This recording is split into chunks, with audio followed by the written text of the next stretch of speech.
Hello, welcome to our Tuesday evening City Council meeting. We're going to be kicking things off with the Pledge of Allegiance, and we have Roger Philippon in the audience who will lead us. I pledge allegiance to the flag of the United States of America and to the republic for which it stands, one nation, under God, indivisible, with liberty and justice for all. Thank you very much, Roger, and I hope you all get to a CLT show this season. So, if I can have Derek Fox join me up front here.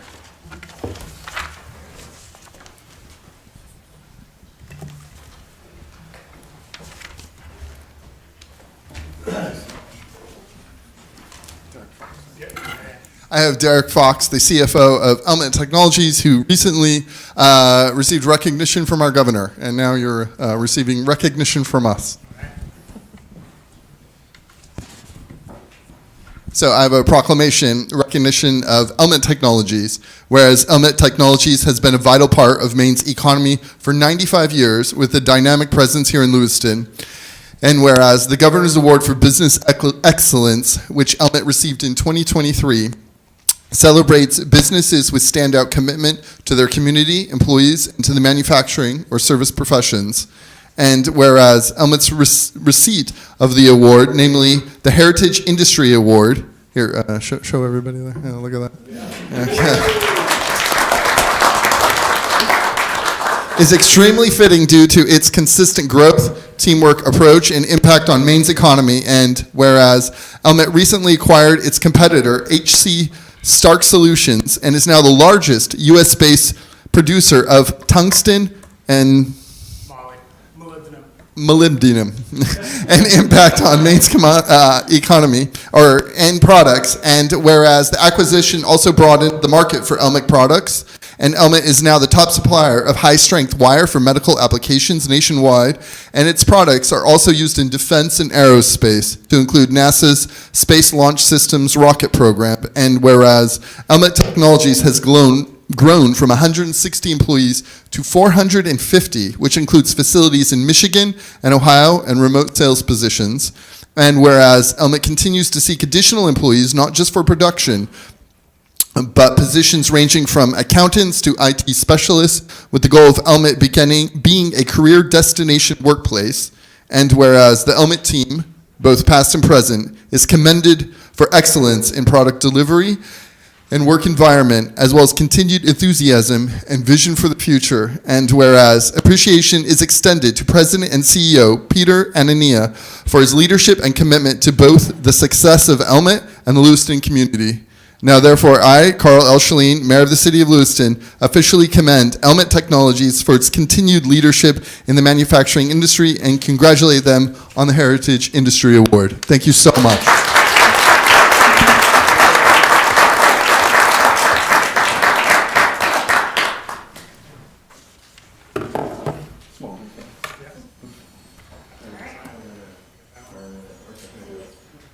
Ready? 3, 2, 1, more. 3, 2, 1. Thank you.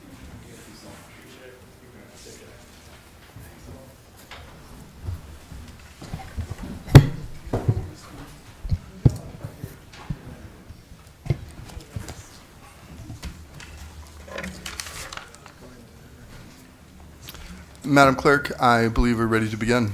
Great, thank you. All roll call votes for this meeting will begin with the Councilor of Ward 5. I understand we have some minutes. We do. Acceptance of the minutes of the meetings of January 16th, February 2nd, 6th, and 13th. May I have a motion? So moved. Councilor Second. Chittum, second by Councilor Harriman. Madam Clerk, please call the vote. Councilor from Ward 5? Yes. Ward 6? Yes. Ward 7? Yes. Ward 1? Yes. Ward 2? Yes. Ward 3? Yes. Ward 4? Yes. Motion passed by a vote of 7-0. Thank you, Madam Clerk. We're going to begin public comment, but can I just get a show of hands to see how many people want to make public comment this evening? Okay. All right. We'll just proceed. Okay. Any member of the public may make comments regarding regarding issues pertaining to Lewiston City Government. This period is reserved for non-agenda items. Public comment is also allowed during individual agenda items. Public comment is limited to 3 minutes per person. Please state your name for the record, and please indicate if you're a Lewiston resident. Because this is the business meeting of the City Council, all questions should be directed to the mayor, who asks staff to follow up at a future time. It is illegal for the City Council to allow comments related to personnel matters. All personnel complaints should be made directly to City Administration Office. Please proceed. Good evening. My name is Adam Jones. I am the president of MSEA SEIU Local 1989. I represent all the hardworking people here at the City of Lewiston that are union members. On February 5th, our union casted a vote, and after serious deliberation by a vote of 95%, we have decided to pass a vote of no confidence for the Mayor, Carl Schelin. As the staff of the City of Lewiston, we're deeply committed to the mission of being a community of excellence. As staff, we are proud to uphold the honor of public service to all the Lewiston citizens. Our current mayor has actively demonstrated that the value of non-biased service within the halls of City Hall government is only expedient if it does not affect selected businesses. Any municipality builds its reputation, the ability to implement equitable enforcement of policies, procedures, regulations, and laws within their boundaries. Municipal employees empowered to enforce public safety regulations and policies are central. Recent events initiated by the city mayor, resulting in the Planning and Code Enforcement Department's director placement on administrative leave and subsequent discussion to eliminate the City of Lewiston's health inspector position, which is also a union position, has created a toxic work environment. It's eroded trust throughout their actions regarding their ability to govern without apparent political favoritism. The city mayor has repeatedly shown lack of respect for our legal rights and processes spelled out in our union contracts, including conducting non-transparent investigations and discipline that blatantly goes against our collective bargaining agreements. So for those reasons, the union is casting a vote of no confidence in the City of Lewiston's Mayor Carl Schelin's ability to lead our city in the way that this moment calls for. This vote reflects that there's a perception by the union members that there exists a lack of transparency and accountability within the position of mayor currently. So the union calls for you members of council, if possible, to impeach the mayor. Thank you.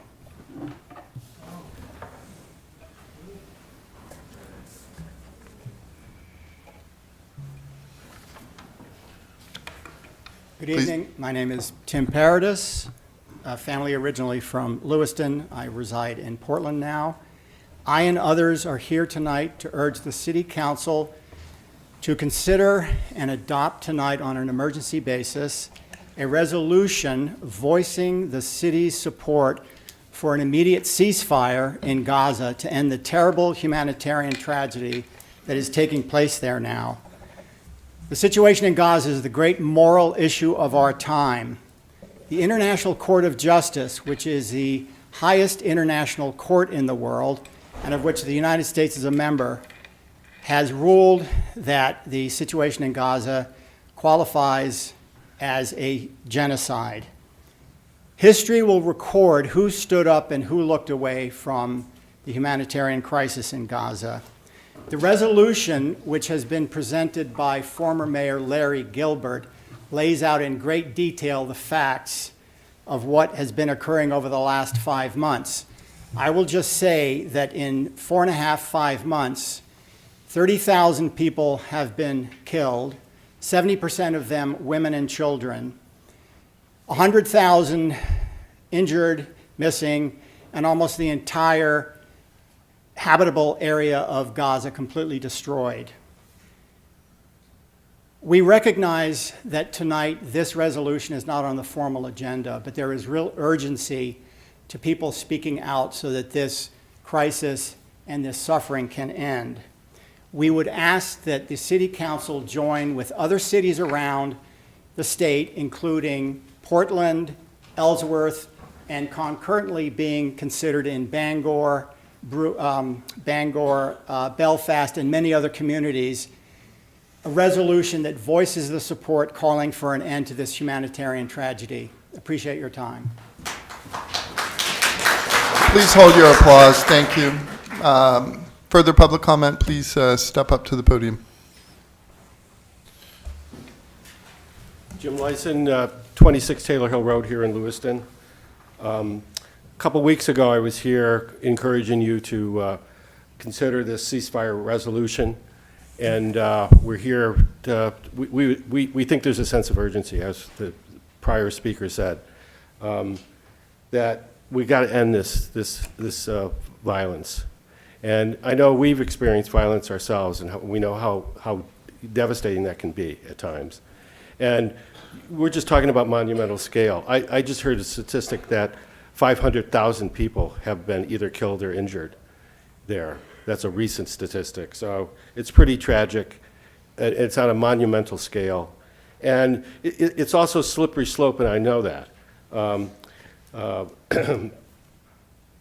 Often when you criticize Israel or you defend the Palestinians, you're called anti-Semitic, and it's difficult to kind of bridge that gap. And they're a close ally of this country's, Israel, but they're run by a brutal dictatorship, I think. That's my opinion. So I think we need to kind of encourage our legislative delegation to kind of put some pressure on the administration and the government to do this ceasefire too. They seem to be resisting it. I don't know why. And in any case, one of the questions was about the release of hostages, and there is a paragraph right at the end that talks about the release of hostages, including Palestinians, but it would include Israel people too as well. So in any case, I encourage you to take this, and you can do it by just suspension of the rules, and it's only a resolution, and this is something that anybody on the council could have, and I'm sure everybody's had copies of it sent to them, emailed, and we have more copies of it here as well. And we've passed it out to a lot of the people who are here attending on this issue. So thank you so much. Further public comment? Those who wishing, sorry, one second. Those wishing to make public comment, if you could queue up here so we can move through things efficiently as possible, that'd be great. Please continue. Hello, members of Lewiston City Council. Hello, and congratulations on your recent election, and thank you for your service. My name is Julia Harper. I live at 75 Maple Street. I'm here to request, just as the previous two speakers, that City Council pass a resolution for a ceasefire to stop the bombing in Gaza and Israel, just as more than 70 other U.S. cities, large and small, have done so far. As a mom, for the past over 4 months, I've been pretty completely distraught over the fact that after the October 7th Hamas attack, that my tax dollars have been directly funding Israel's grotesque response of collective punishment of Gazans living under their military occupation, which has manifested as a relentless slaughter of tens of thousands, as has been mentioned, including over 10,000 children. This has also included forced starvation of more than 2 million people, as well as a nearly complete obliteration of civilian infrastructure, including hospitals and schools. On January 26th, the International Court of Justice found that Israel is plausibly committing a genocide in Gaza. As US citizens, this is being carried out in our name, with our tax dollars and our weapons. And Maine residents pay millions to the federal government every year. And instead of funding a truly horrific genocide, they could be used to fund our real needs that we have, such as our housing crisis and education. So I strongly urge you to adopt a ceasefire resolution on behalf of Lewiston as soon as possible, And as Jim mentioned, that resolutions such as this collectively can push the Biden administration, who has an outsized influence over Israel, to facilitate de-escalation and a sustained bilateral ceasefire, humanitarian aid to Gaza, and potentially save thousands of innocent lives, as well as save money and put it towards life instead of death. Thank you.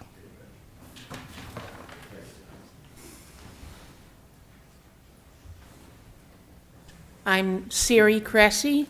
I live at 141 Pierce Street in Lewiston. And I'm also here to support the resolution for the ceasefire in Palestine, or also called the Gaza Strip. If you'd asked me a year ago where I stood on Palestine versus Israel, I would have said I didn't have an opinion, except that I knew it was very, very complicated and had been going on for a very long time. And now I definitely do have an opinion, and it is that the Israeli government and military are very much in the wrong, and that they are carrying out in a way, the kind of genocide that was inflicted on many of their ancestors. I had been hearing of Israeli government officials referring to Palestinians as essentially garbage, and saying that they, at the very least, didn't care if every single one of them died. Even if those statements had not been made, I would not find bombing hospitals and civilians' houses to be acceptable. And hearing of children having to stand in free food lines to get, beans and rice and lentils to make a meal, and still sometimes, probably more often than sometimes, some of them, the food runs out before the line runs out, and they'd wind up sharing with each other, so nobody got enough, but everybody got something. That shouldn't have to happen, and it doesn't have to, and ideally it won't, if we draw enough attention and enough prolonged resistance to this to show that it is absolutely unacceptable. Thank you.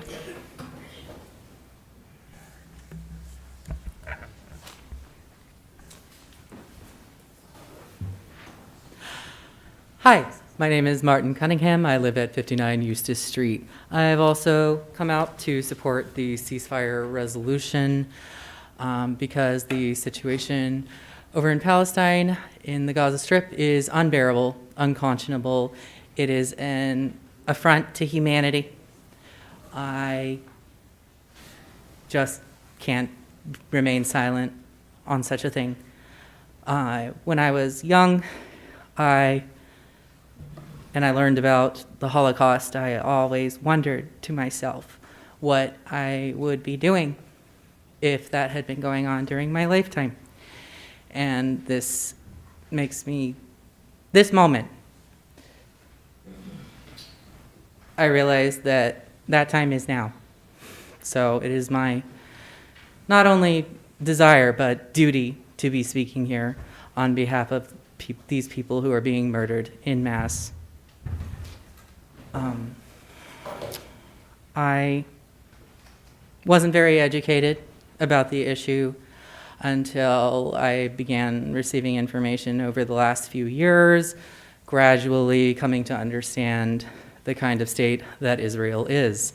I was, of course, horrified by the attack on October 7th, but I immediately felt an overpowering sense of dread as every event has unfolded since then, because I knew from that moment the amount of punishment and horror that would flow from it.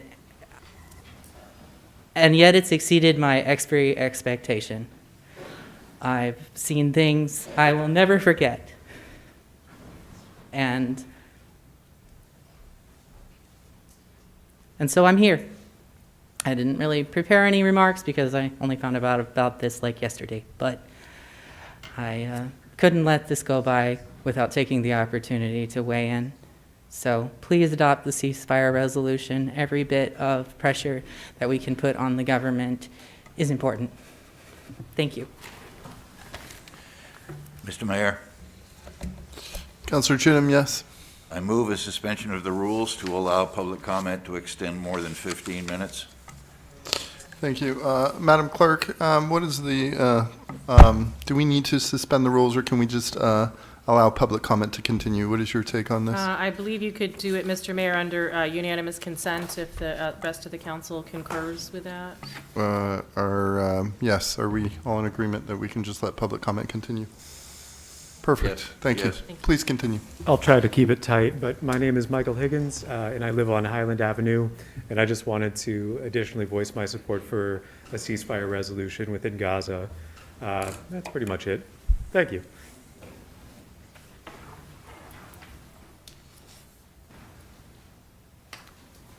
Hi, everyone. I just want to say, I just wrote this up right now, but we need a ceasefire now. We as a city and a nation want to make it clear that we do not support genocide. This is the time for Lewiston to be able to stand up and make our stand clear that we do not support the killing of innocent children and families in Palestine. We are contributing and aiding in this genocide, and we call ourselves a democratic nation. Many institutional buildings have been bombed. People have been moved from city to city. They say, go to Gaza and bomb Gaza. And they say, go to this city, they bomb that city. And now in Rafah, people are getting killed left and right. Netanyahu is ordering a massacre. We do not support a massacre. And Lewiston needs to sign a ceasefire resolution now to be able to make our stand against genocide. Thank you. So I'm Alex Diamond-Stanek, a resident of Lewiston in Ward 2. I'm also here to speak in favor of the City Council adopting a resolution that would call for a ceasefire in Gaza.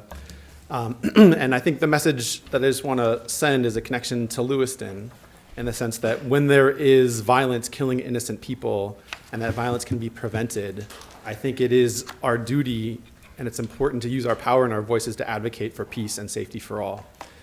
Especially true in Lewiston after what happened on October 25th. So again, I think a ceasefire resolution is something that this city council hopefully should support. The question of exactly how it gets on the agenda, I must admit to not knowing what the best process forward is, but I really encourage, again, time is of the essence. I also recognize that Lewiston, Maine City Council does not have the authority to enforce a ceasefire in an occupied territory, a foreign nation. I recognize that there's a lot of important work in front of the City Council. I appreciate your patience in this moment. And I can see someone thinking that this shouldn't be our priority right now, that this is somehow a distraction from what's really relevant to the city, or that the conversation somehow wait for a subsequent meeting. But what I'm trying to say is that I think it's relevant to the people of Lewiston right now, including but not limited to those people who have showed up to this meeting tonight. It's also relevant to the friends and family members of Lewiston residents, which does include people who are directly impacted. And it's also relevant for who we want to be as a city. I was at a local business this weekend with my kids, and I saw a sign with a famous quote from Desmond Tutu that if you're neutral in situations of injustice, you have chosen the side of the oppressor. And right next to it, there was a sign that said, Free Gaza. And finally, at the beginning of January, I attended the inaugural ceremony, very well put together. Thank you for everyone involved in that process.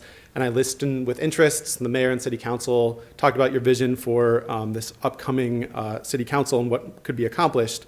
And I just wanted to say that I think this resolution is very much aligned with that vision.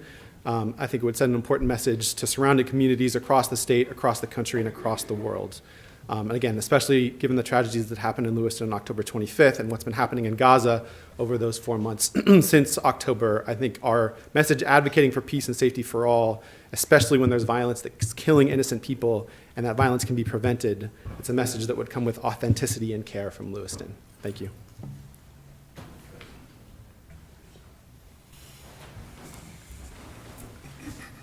My name is Nova. I'm also here with the people calling for a ceasefire. I don't have much to say, and I'm not much of a great speaker, but if you are not calling for a ceasefire, if you are not adopting the ceasefire resolution, you are complicit, and at the end of the day, you may be okay with that, but I am not. Thank you.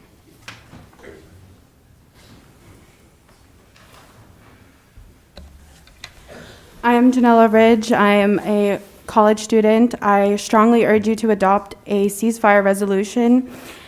As a college student, this has impacted me greatly, but nothing near the young children with dreams who are feeling the violence and the disgusting and dangerous violence that Israel has imposed on them. Like those who have spoken before me, this is an urgent resolution that absolutely requires every single one of your abilities to simply urge and adopt a ceasefire resolution. Nearly 30,000 Palestinians have died only since October 7th. You each have the power to speak on this genocide and put an end to this violent, disgusting, and vile acts conducted by Israel and funded by the United States and our own tax dollars. If you are able to stay silent on this issue today, if you're not able to adopt this resolution, you are complicit, and history will remember your silence. Again, I urge you to adopt a ceasefire resolution. Thank you for your time.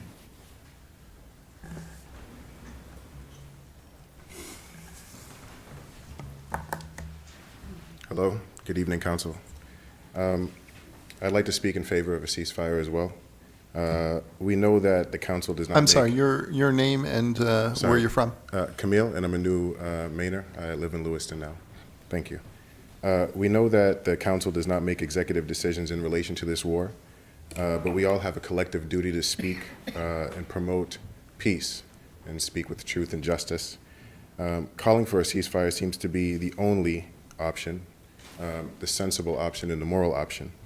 We live in an age of information where news and images spread from every corner of the world within minutes, and we are now witnessing the horrors of war in real time.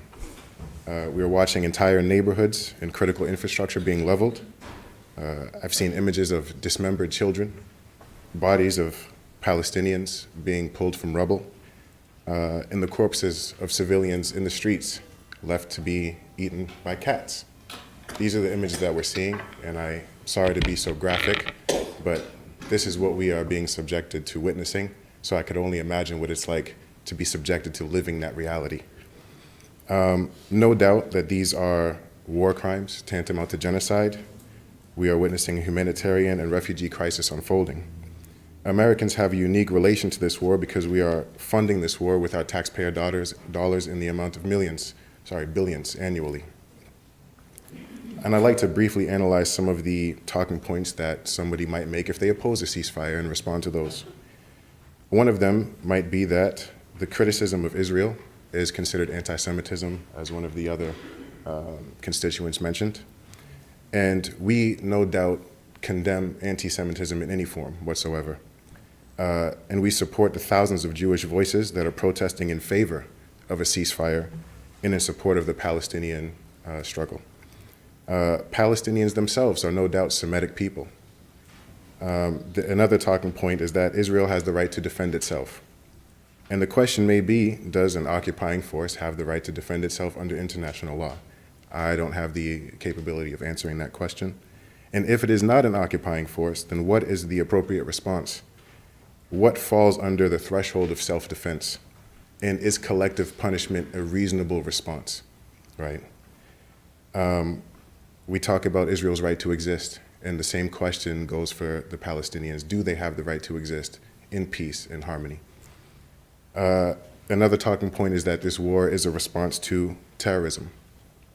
And I'd like to mention, as many others mentioned, that this conflict did not start on October the 7th, and that this was over 75 years of conflict and history and struggle. And if this is a response to terrorism, does it justify That's then? time, thank you. I invite you to submit the rest of your comments to public comment at lewistonmaine.gov. Thank you. Administrator Hunter, it's public comment, right, singular? Yes, public comment at lewistonmaine.gov. Please continue.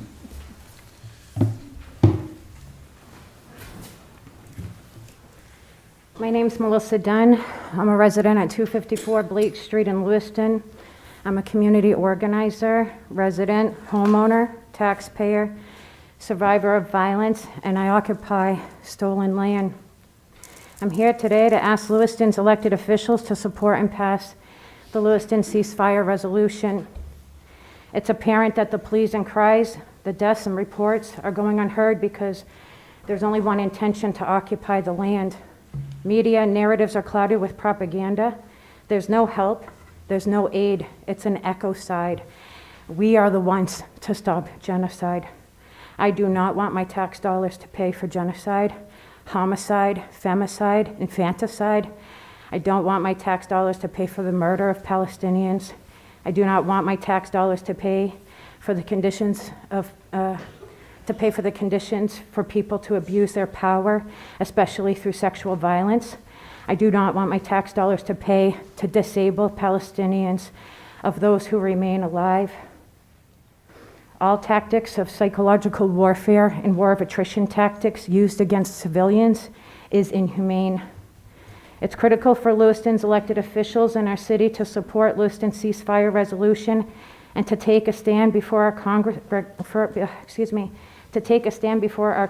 congressional delegation and to end U.S. support for genocide. Thank you.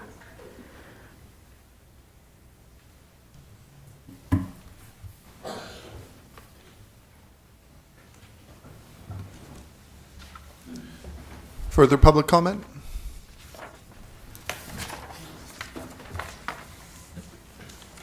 Public comment is now closed. Madam Clerk, I understand we have a consent agenda. We do. There are 3 items on the consent agenda this evening. Item number 1, order authorizing execution of municipal quitclaim deed for real estate located at 98 No Name Pond Road. Number 2, order authorizing the Public Works Department to prohibit vehicles with a gross weight greater than 23,000 pounds from certain roads for the period from February 21st to May 1st, 2024. And number 3, adoption of the Lewiston Recreation Department scholarship policy. May I have a motion, please? So moved. Second. Councilor Gallant, followed by Councilor Sol. Madam Clerk, please call the vote. Counselor from Ward 5? Yes. Ward 6? Yes. Ward 7? Yes. Ward 1? Yes. Ward 2? Yes. Ward 3? Yes. Ward 4? Yes. Motion passed by a vote of 7-0. We are now up to item number 4. Item number 4, public hearing on a renewal application for a special amusement permit for live entertainment for Baxter Brew Pub, 120 Mill Street. Requested action to grant a special amusement permit for live entertainment for Baxter Brew Pub, 120 Mill Street. May I have a motion, please? So moved. Councilor Harriman, Second. second by Councilor Sol. Discussion? Public comment for this agenda item? Back to the council. Madam Clerk, please call the vote. Counsel from Ward 5? Yes. Ward 6? Yes. Ward 7? Yes. Ward 1? Yes. Ward 2? Yes. Ward 3? Yes. Ward 4? Yes. Motion passed by a vote of 7-0. Item number 5. Item number 5, public hearing for approval of an outdoor entertainment permit for a musical concert for the Revival in the Park event in Kennedy Park. Requested action to conduct a public hearing on an application for an outdoor entertainment event in Kennedy Park and to grant a permit for an outdoor entertainment event as required by the City Code of Ordinances, Chapter 10, Article 1, Section 10-3, to Pure Grace Ministries for outdoor music concerts to be held at Kennedy Park on July 16th through 22nd, contingent upon positive recommendations from the Police Department, Fire Department, Code Enforcement Department regarding compliance with all regulations and compliance with all city ordinances. May I have a motion, please? So moved. Councilor Gallant, Second. second by Councilor Najin. Discussion, and Councilor Harriman. Thank you. I see that it looks like they're requesting July 16th through July 22nd. And I was just wondering, is that every single day from that Tuesday through that Monday from 1 to 7 p.m.? I believe there is, but there's a representative from the organization at the podium right now. She can elaborate for you. Hi, my name is Debbie Phillips.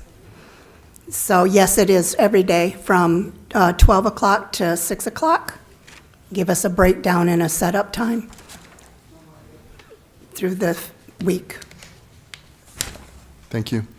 Further questions or comments from the council? Councilor Chittum. Mr. Mayor, I've noticed that the gazebo is checked on the application, the gazebo use, but Kennedy Park isn't. Can you clarify or elaborate on that? What did you say? I didn't understand the question. I think the person who submitted the application submitted it online from New York. So, because she doesn't know how to fill in all those things, and maybe that's why she didn't check that particular place. We do need the gazebo. And also Kennedy Park? Yes, sir. All right, and there's no way to indicate how much of Kennedy Park? So I'm assuming... Just around the gazebo? I'm assuming, Madam Clerk, that if this application is approved, that the entire Kennedy Park would be authorized for this outdoor event? So the application doesn't come to the city clerk's office. It actually goes to city administration. Typically, what would happen is, because this is a new event, we have a staff committee which oversees special events, representative from the police department, fire department, myself, and public works and others will sit down with the applicant. They'll usually provide a map, and it will outline sort of the zone in the area. So I'm hearing the applicant now saying, doesn't sound like they need the entire park, just the portion around the gazebo. So staff will clarify with them and really kind of tighten up the logistics of the event, find out what city services are needed and so forth. But it doesn't sound like the entire park. Typically, when groups come before the council, they're not asking for the entire park, just a portion of the park for their event. To be determined by this group of staff? Yes. Okay, thank you. Further comments from the council? Public? Did you have a comment, Councilor Najin? Yeah, the only thing I would say is that if, I know that we have to have public hearings on these, but if there's no objections from any of the departments in the city, ultimately, like any event, I would love to move to the consent agenda if we could at some point in time. So the city code requires a public hearing, so we would have to amend the city code, which I'm not opposed to, but we do give an opportunity for the public because events like this will have additional noise, additional traffic and parking, so we do give the public an opportunity to speak if they feel they'll be negatively impacted, but it can't be on consent agenda because the code specifically says a public hearing must be held, so we can't do public hearings through consent. Thank you, Madam Clerk. We are now going to public comment for this agenda item.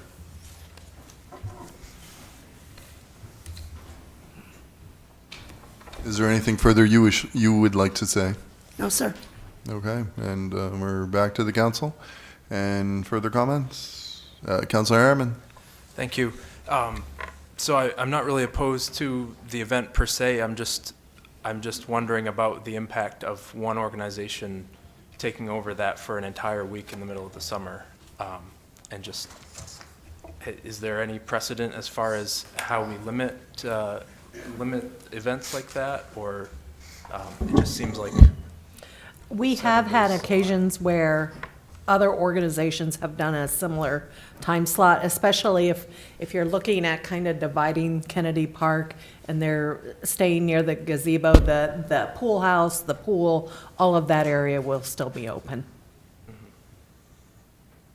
I guess if I could ask the applicant, is there a reason why it needs to be 7 days and not just 1 or 2? Or? Because that's the revival part, to bring churches together, anybody that wants to come in and worship with us and that needs prayer, the different churches to come in and speak from all around Maine. Okay, thank you. Yep. And Madam Clerk or City Administrator, this timeline, the 16th and 22nd, this is not already spoken for. This won't conflict with anything else at this point. Not at this point, no. Okay. I'm fine with it being a week. It's not like a month. So, further comments from the council? Madam Clerk, please call the vote. Councilor Longchamps. Hi, good evening, thanks for coming. I remember going to revivals in Kennedy Park when I was younger, so thank you very much for bringing it back. Yes. Madam Clerk, please call the vote. Counsel from Ward 5? Yes. Ward 6? Yes. Ward 7? Yes. Ward 1? Yes. Ward 2? Yes. Ward 3? Yes. Ward 4? Yes. Motion passed by a vote of 7-0. Thank you. Thank you very much. Item number 6. Item number 6, public hearing and first passage for an amendment to the Zoning and Land Use Code, Article 12, Performance Standards. Requested action that the proposed amendment to Appendix A of the Code of Ordinances, Zoning and Land Use Code, Article 12, Performance Standards regarding shoreland area standards receive first passage by a roll call vote and to continue the public hearing to the next regularly scheduled City Council meeting. May I have a motion, please? So moved. Councilor Harriman. Second. Second by Councilor Chittum. Director Norton, please kick us off. Certainly. So this proposal is a change to the Zoning and Land Use Code, Article 12, Section 2, Shoreland Zoning. It was recommended favorably from the Planning Board in a vote of 6-0 for your consideration. Essentially what it does is where a structure is built within the shoreland zone closer than 100 feet from the protected resource, which makes it a non-conforming structure, and it also happens to be in the floodplain. There is a height restriction, and if people elevate their house or structure, that can impacts their height restriction, and so they might not be able to build back the same house that they had if they have to elevate it a couple feet because of that height restriction that we have. State law changed in 2021, and there is some more lenient language that we could adopt, and that's what this is proposed to do. So it would assist people who want to elevate their structures to be more flood resilient in the shoreline zone. Thank you very much. Discussion, questions from the council. Councilor Chittum. Mr. Mayor, thank you, Director Norton, for your answer to my question. I believe that was distributed to all the council? It was. Okay. My only remaining question is 25 feet. It does say 25 feet in the, but I don't see it here. Are you talking the height restriction? Yes. Yeah, so in that portion of code, depending upon the situation, the height restriction is either 20 or 25 feet. There's a number of different circumstances. So you can imagine if you have a 20-foot height restriction, you have a 2-story home, that if you're elevating your house 2 or 3 feet, that might impact your capacity to keep that second story. If you have a 1-story home and you want to elevate it 2 feet, can you add another story on top of it because of this new relaxed height limitation?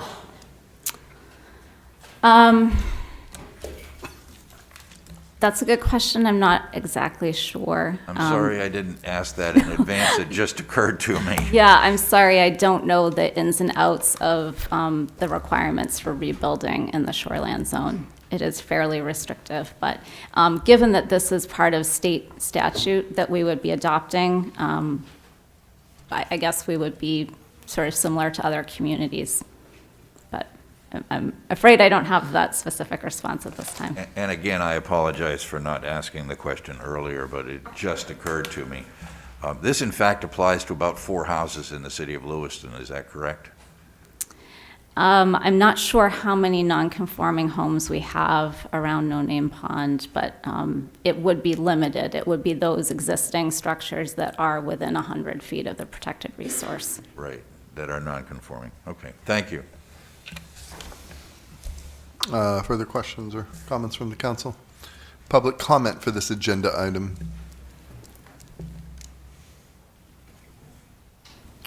Back to the council.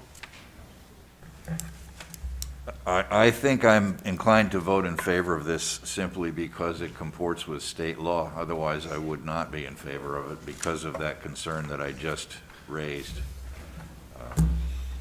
as a comment. Thank you, Councilor Chittum. Director Norton, did you have anything else to add at this point? I do not. Madam Clerk, please call the vote. Counselor from Ward 5? Yes. Ward 6? Yes. Ward 7? Yes. Ward 1? Yes. Ward 2? Yes. Ward 3? Yes. Ward 4? Yes. Motion passed by a vote of 7-0. Thank you, Director. Item number 7. Item number 7, order authorizing the city administrator to enter into a memorandum of understanding with Avesta Housing on behalf of Choice Wedgwood LP regarding the public improvements to be addressed as part of the Wedgewood construction scope and responsibility of each entity. Requested action to adopt the order authorizing the city administrator to enter into a memorandum of understanding with Avesta Housing on behalf of Choice Wedgewood LP regarding the public improvements to be addressed as part of the Wedgewood construction scope and responsibility of each entity. May I have a motion, please? So moved. Councilor Chittum. Second. Second by Councilor Gallant. Assistant Director Parker, can you please kick us off? Great. Thank you so much. So this item specifically is in regards to the Choice Neighborhood Wedgewood development that's currently under construction around Pine Street, Pierce Street, Walnut Street, and Bartlett Street. As part of the site plan approval, the developer for the project was required to only complete portions of the sidewalk on Pierce Street that abut the actual properties being developed. This left a portion of the sidewalks along Pierce Street as part of that block that would not have been completed. It also requires them to patch any portion of Pierce Street pavement that they need to access to put in new utilities, things of that nature. After received the site plan approval, and we're mobilizing to go to construction. Further conversations between our Public Works Department, the Department of Economic Community Development, and the developer were surrounded. Does this really make sense, and is this the best impact for the community where a portion of that sidewalk would remain incomplete? If you have been along Pierce Street, you're probably familiar that the condition of the sidewalks in general are not the best. The same with the road condition. Our Public Works Department at the time worked with the developer to essentially come to an agreement about what would it take to have the developer complete the entire length of the sidewalks, and would the city be willing to assist with repaving all of Pierce Street in that one block area to ensure that it's consistent and not just patched in several places. So overall, it ends up with an entire completed block of new sidewalks as well as pavement in that area. Public Works has stated that they also would be able to apply for some grants in partnership with Economic and Community Development to cover trees. That would be part of the site plan, and also put in the bump outs along those sidewalks, further fulfilling some of our goals to increase tree coverage in that area.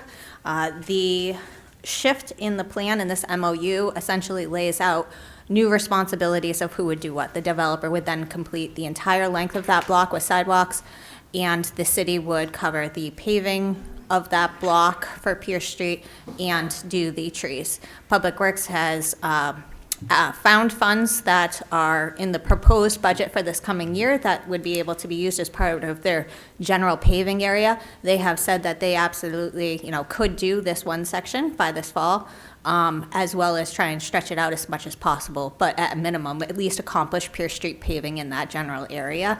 And the developer has agreed to take on the additional funding and complete the entirety of sidewalks in that area. If the city is not able to access any grants and is unsuccessful, Public Works has also identified trees that could be planted, so they still feel confident they could fill this. Overall, it ends up with a much, much better end product in front of this development, which is going to be 8 brand new buildings along this block, as well as 1 historic rehab. So if you have any questions, please let me know. Yes, questions and comments from the council. Councilor Chittum. Mr. Mayor, thank you. I'm certainly in favor of putting trees in the tree street. This would incur an $83,000 cost, which may or may not be funded by additional grants. So that would cover the paving as well. Paving and trees. Trees, everything that you're proposing in this. For the city's portion, correct. Right, would be an added expense to the city of $83,000. Correct.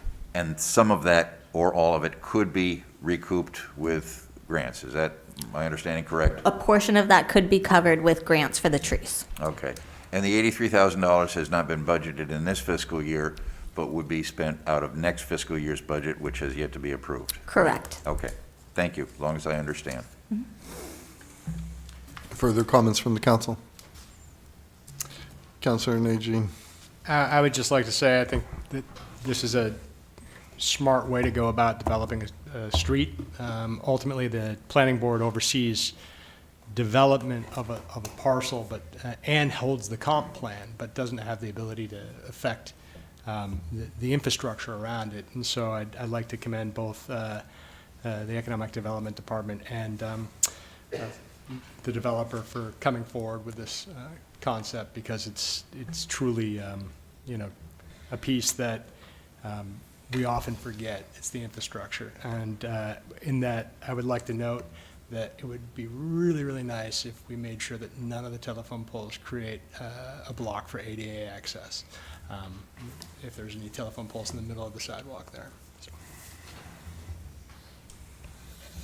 Public comment for this agenda item?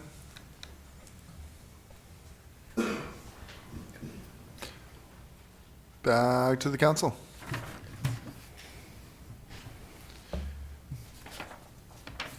Madam Clerk, please call the vote. Counsel from Ward 5? Yes. Ward 6? Yes. Ward 7? Yes. Ward 1? Yes. Ward 2? Yes. Ward 3? Yes. Ward 4? Yes. Motion passed by a vote of 7-0. Mr. Mayor, I have a point of order question or request. Go ahead. Okay, I'm just wondering if not the council could take up the Gaza resolution, the ceasefire resolution, so that many people came for this event. Not everybody spoke, but we could have gone on and on and on. But so there are people still waiting for that action to occur. So I'm requesting that the city council suspend the rules, at least whatever you need to do to be able to vote on the ceasefire resolution. So that's my request. I appreciate that, thank you. At this point, I would like to continue with the meeting. If the council so chooses to suspend the rules, that would be during other business, right, Madam Clerk?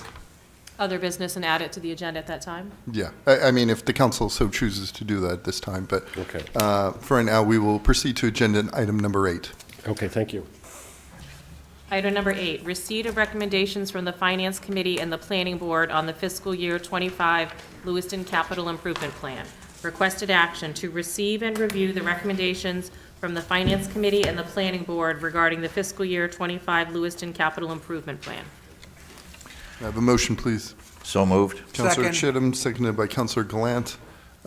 Director Norton, are you here for this?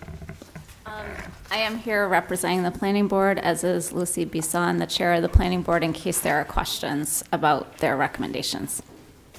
And excellent, thank you. Questions, comments from the council? Councilor Chittum. Mr. Mayor, this action is to receive the recommendations and to review them. Are we going to review them tonight as we sit here on the dais? Administrator Hunter. Typically, what happens is as we go through the line items in the capital plan as well as the capital items in the operating budget, we would take those recommendations into consideration as we reviewed that through each one of those listings. Thank you. So I understand actually what we're doing tonight is voting to receive these recommendations. Correct. But members of both committees are here if there are any questions. Thank you. Who is here from Finance? Roger Philippon. Oh. Yeah, good evening, Mr. Mayor, members of the council. Roger Philippon, 3 Champlain Avenue. I have the honor of serving as chair of the Lewiston Finance Committee. So if there are any questions, I am here. Thank you. Further questions, comments from the council? Councilor Chittum. Thank you, Mr. Mayor. I noticed that the planning board, in a note, encouraged the council to retain its own 80% rule. I won't go into detail of explaining what that is. I think the council is understanding what it is, but basically it's a self-imposed cap on the amount of money that the council can borrow each year. The Finance Committee, on which I serve, debated this and elected not to recommend either exceeding or maintaining that 80% cap. I just wonder about the weight of Michael Marcotte's comments. Does that represent the feeling of the planning board or one individual? That was the comment of one individual, not the board, but we were asked to include it in the memo. Thank you. I'm glad you did. Thank you. Councillor Najin. I would just like to thank the planning board members for their diligent work in reviewing the LCIP. As always, there's a few folks in there that have some experience for quite a while, and it's greatly appreciated. Thank you. Councillor Harriman. Thank you. I had a question when I was reviewing the planning board recommendations. As also a member of the school committee, I was concerned about the recommendation to cut most of the school department capital items, and I know some of those are pretty desperately needed items. So I was just wondering if there was any comment or reasoning on those. If you could please speak to that, Chair Bislin. Yes. We have looked at the items, and the lab, and we got some information from the school department, and we had feelings that we weren't encouraged to vote for these items. The Geiger Playground Edition, they've got a nice playground. We felt that perhaps they should enlist their, the PTA, yes, thank you, the PTA to raise some funds for an additional playground. I'm not really sure why. The entryways, we voted to keep the entryways. And some of the other stuff was just, we had to cut somewhere, so we cut there. Thank you. I notice we have Superintendent Langlis with us this evening. Do you mind coming forward and explaining the current state of the LHS science labs and why that was included in the capital improvement plan? Hi, Jake Langlis, Superintendent. Sure. The science lab equipment is original, including exhaust vents that don't work properly, gas lines that have concerns because they run through floors that have cracks in the concrete. And all of those units are built in. So when you run a gas line to a lab table, that's all fixed fixtures that can't be moved around from that sense. So the reason that request was in there was connected to years of actually trying to put it in our own budget, but the project itself and scope fit the criteria for an LCIP request. Thank you. Further comments or questions from the councilors? Councilor Chittum. Thank you, Mr. Mayor. I just want to confirm that these are recommendations from the Finance Committee and the Planning Board. They're not directives. Is that correct? Thank you. We're now going to public comment for this agenda item. Excuse me. Matt Roy, Ward 3. As some of you who last month might have been aware, the school committee discussed the laboratories, and as actually part of the budget process from administration on this, the city side, and well, I'll speak more of the school side, being a former 2-term school board member. A lot of that work from the superintendent's office and the LCIP items they submit are done before the end of, December, which was before the discussion in January that the school committee had regarding the labs and some additional subsidy that the state was going to be allocating. Thank you. Further public comment? Back to the council. Anything further you'd like to add? Chair Bisson? No. Chair Philippon, is there anything you'd like to say? Madam Clerk, please call the vote. Council from Ward 5? Yes. Ward 6? Yes. Ward 7? Yes. Ward 1? Yes. Ward 2? Yes. Ward 3? Yes. Ward 4? Yes. Motion passed by a vote of 7-0. Thank you.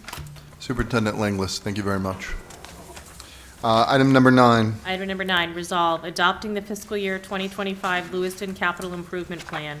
Requested action that pursuant to Article 6, Section 606E of the City Charter, the City Council hereby approves the resolve adopting the fiscal year 2023 City of Lewiston 5-year capital improvement program as prepared by the City Administrator. May I have a motion, please? So moved. Councilor Sol. Second. Second by Councilor Najin. Discussion? Anything you'd like to say, Administrator Hunter?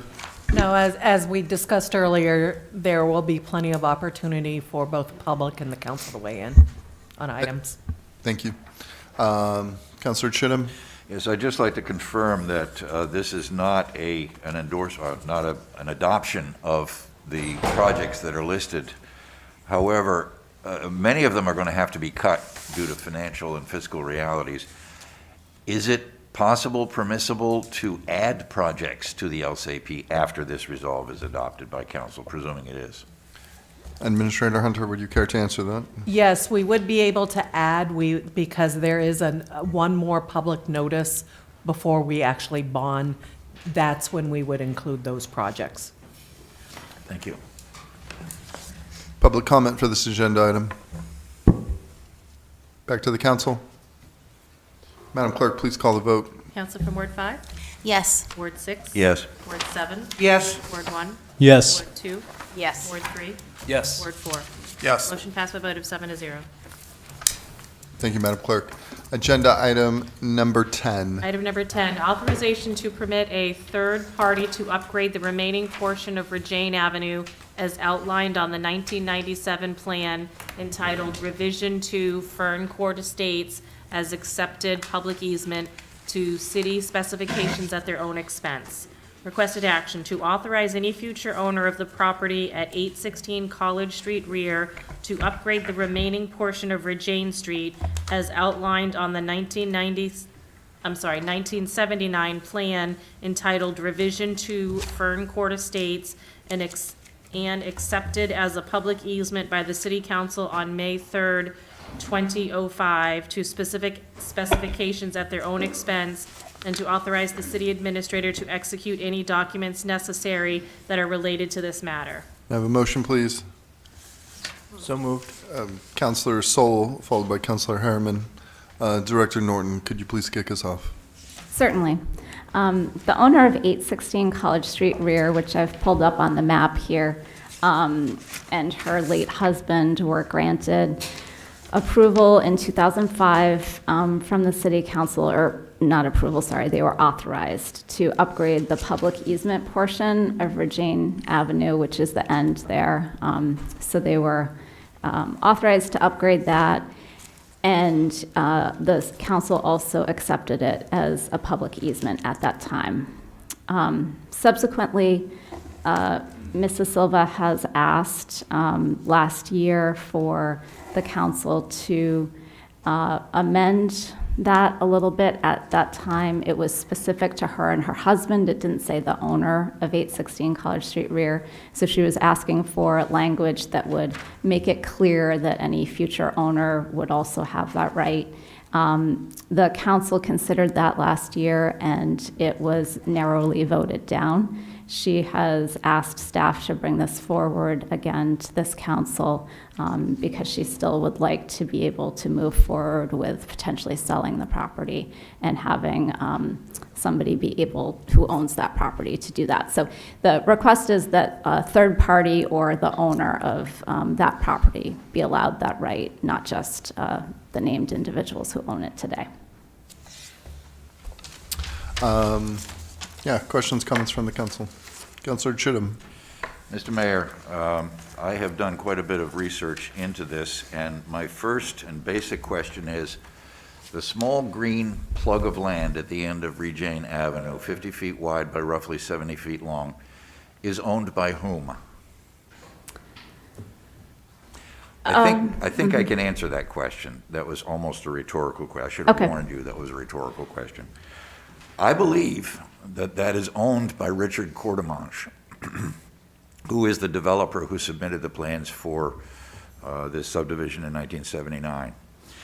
When the city accepted the public easement in 2005, it accepted an easement over this property. It did not accept the property in fee simple, which means that it does not own the property. It has no authority to authorize anyone to improve it. Only the owner of the property can do that. I'm not a lawyer. I am a surveyor, though, and I've had 45 years plus experience in this kind of thing. I have failed to uncover that either Mrs. Silva or the city of Lewiston owns that property. Therefore, in my view, we do not have the right to authorize anyone. We did not have the right in 2005. We don't have the right today to authorize anyone to use that property for anything other than a public easement. That right vests in the owner, which in my view is Richard Courtemanche or his estate. Would you care to do you have thoughts or comments on that, Director Norton? I don't have the research done on the deeds to know if we actually have the answer to that question as city staff at this time. I could come back with that information. Administrator Hunter, are you, do you have any thoughts on this? No, I mean, I would turn it over to Ms. Selva if she had any information that would be contrary to what the counselor had indicated.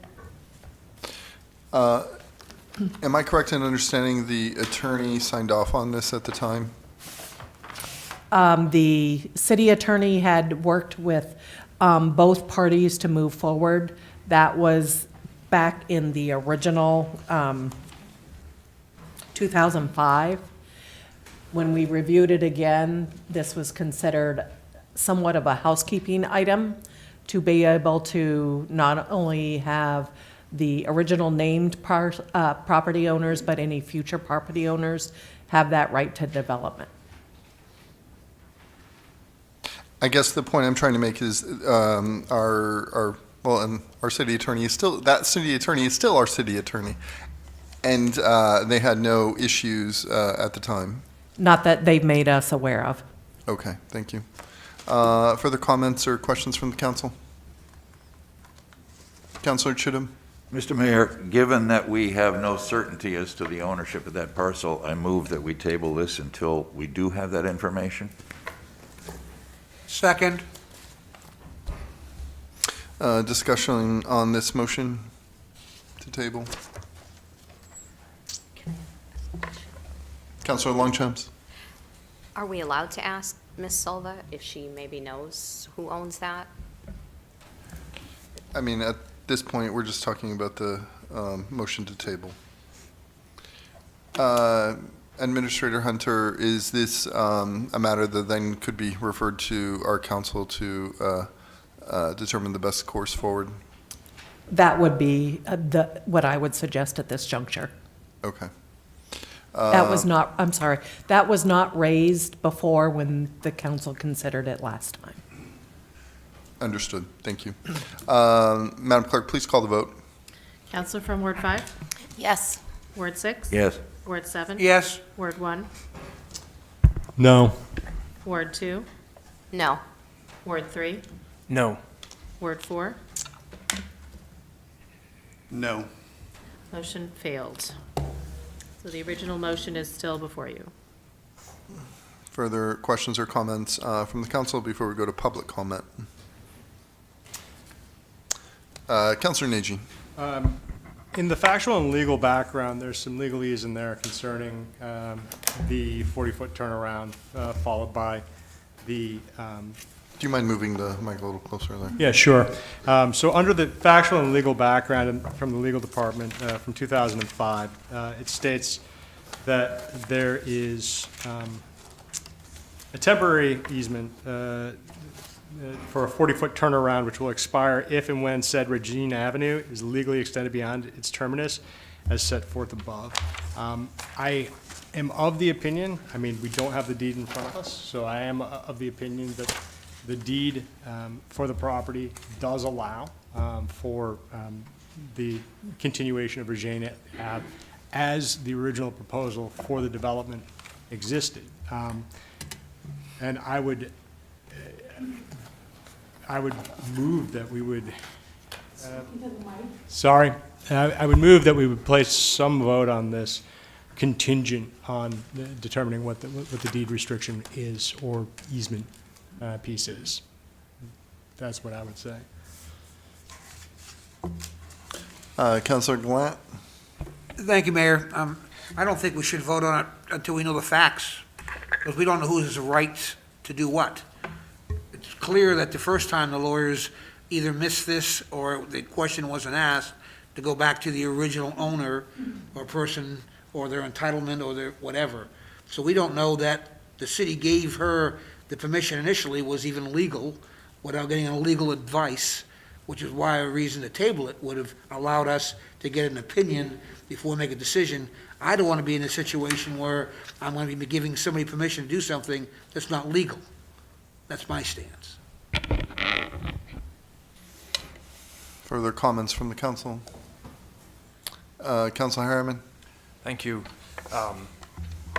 So I was on the council when this came before us last time, and from my understanding from the background information, the council authorized the current owners of this property to extend or to upgrade the portion of Virginia Avenue that has a public easement on it.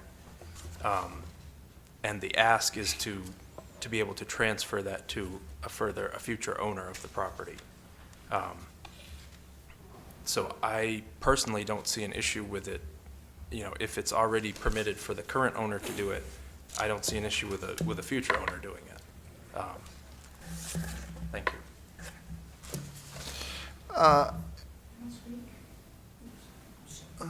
And Highwood, looking at the legal opinion rendered by Mr. Eisenstein, who is our current attorney, I'm sure the firm did their due diligence in making sure that this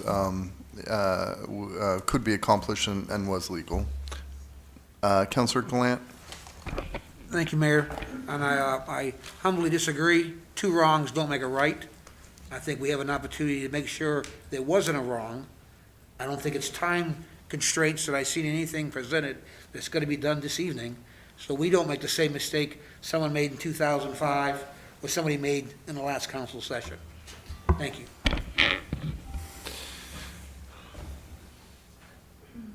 Do you think, Administrator Hunter, do you think that we could get an opinion from this back from our city attorney in time for the next council meeting? Especially since the next council meeting is March 19th. As you recall, we do not have a meeting on March 5th because of the election. That makes it more probable that it would be available by that meeting. Okay. I would recommend at this point, yes, since none of us are attorneys here, and if there's a disagreement in accepting the legal opinion rendered at the time, that we should perhaps entertain another motion to table until the next council meeting, giving our council enough time to get back to us. Councilor Harriman. Thank you. I just had a question. So the item that Councilor Chittum raised earlier about a perhaps other owner of this piece, that's the first that I'm hearing of that, and I'm just curious where that is coming from. I realize that the city's assessing website is not a legally binding thing, but there's no indication on there that anyone else owns any property there at the end of Virginia Avenue. It's just an extension of the street. So I'm just wondering where that information comes from and how that ties into things. Councilor Chittum. Mr. Mayor, I'd be happy to answer that. That information comes from the public record. Richard Courtemanche owned this large tract of land, and he submitted to the planning board an application for a subdivision. His intent when he submitted that application was to sell portions of land. He showed on that plat that there were areas of that land that were to be reserved for streets. Once those streets have been built to city standards, then what's called incipient dedication of the land would authorize then the city to accept that, in which it would own the streets in fee simple. It would own the land, the pavement and the land under it. That was never done. In 2005, the council chose instead to adopt and accept a public easement, which is the right to travel over that land, but it does not convey the ownership of the land underneath that right. I firmly believe that the council at the time thought it was doing the right thing. They did not want to accept a street that the city would then have to build. That's the developer's responsibility. So they did accept a public easement. So you and I and anyone else can walk up and down that strip of land, that 70-foot by 50-foot strip of land. We have the right to do that. However, we do not own the land itself. The city did not accept ownership of the land, and I've seen no evidence that Mrs. Silva owns the land. The only reliable owner of the land that's left is the original subdivider. So that's where it comes from.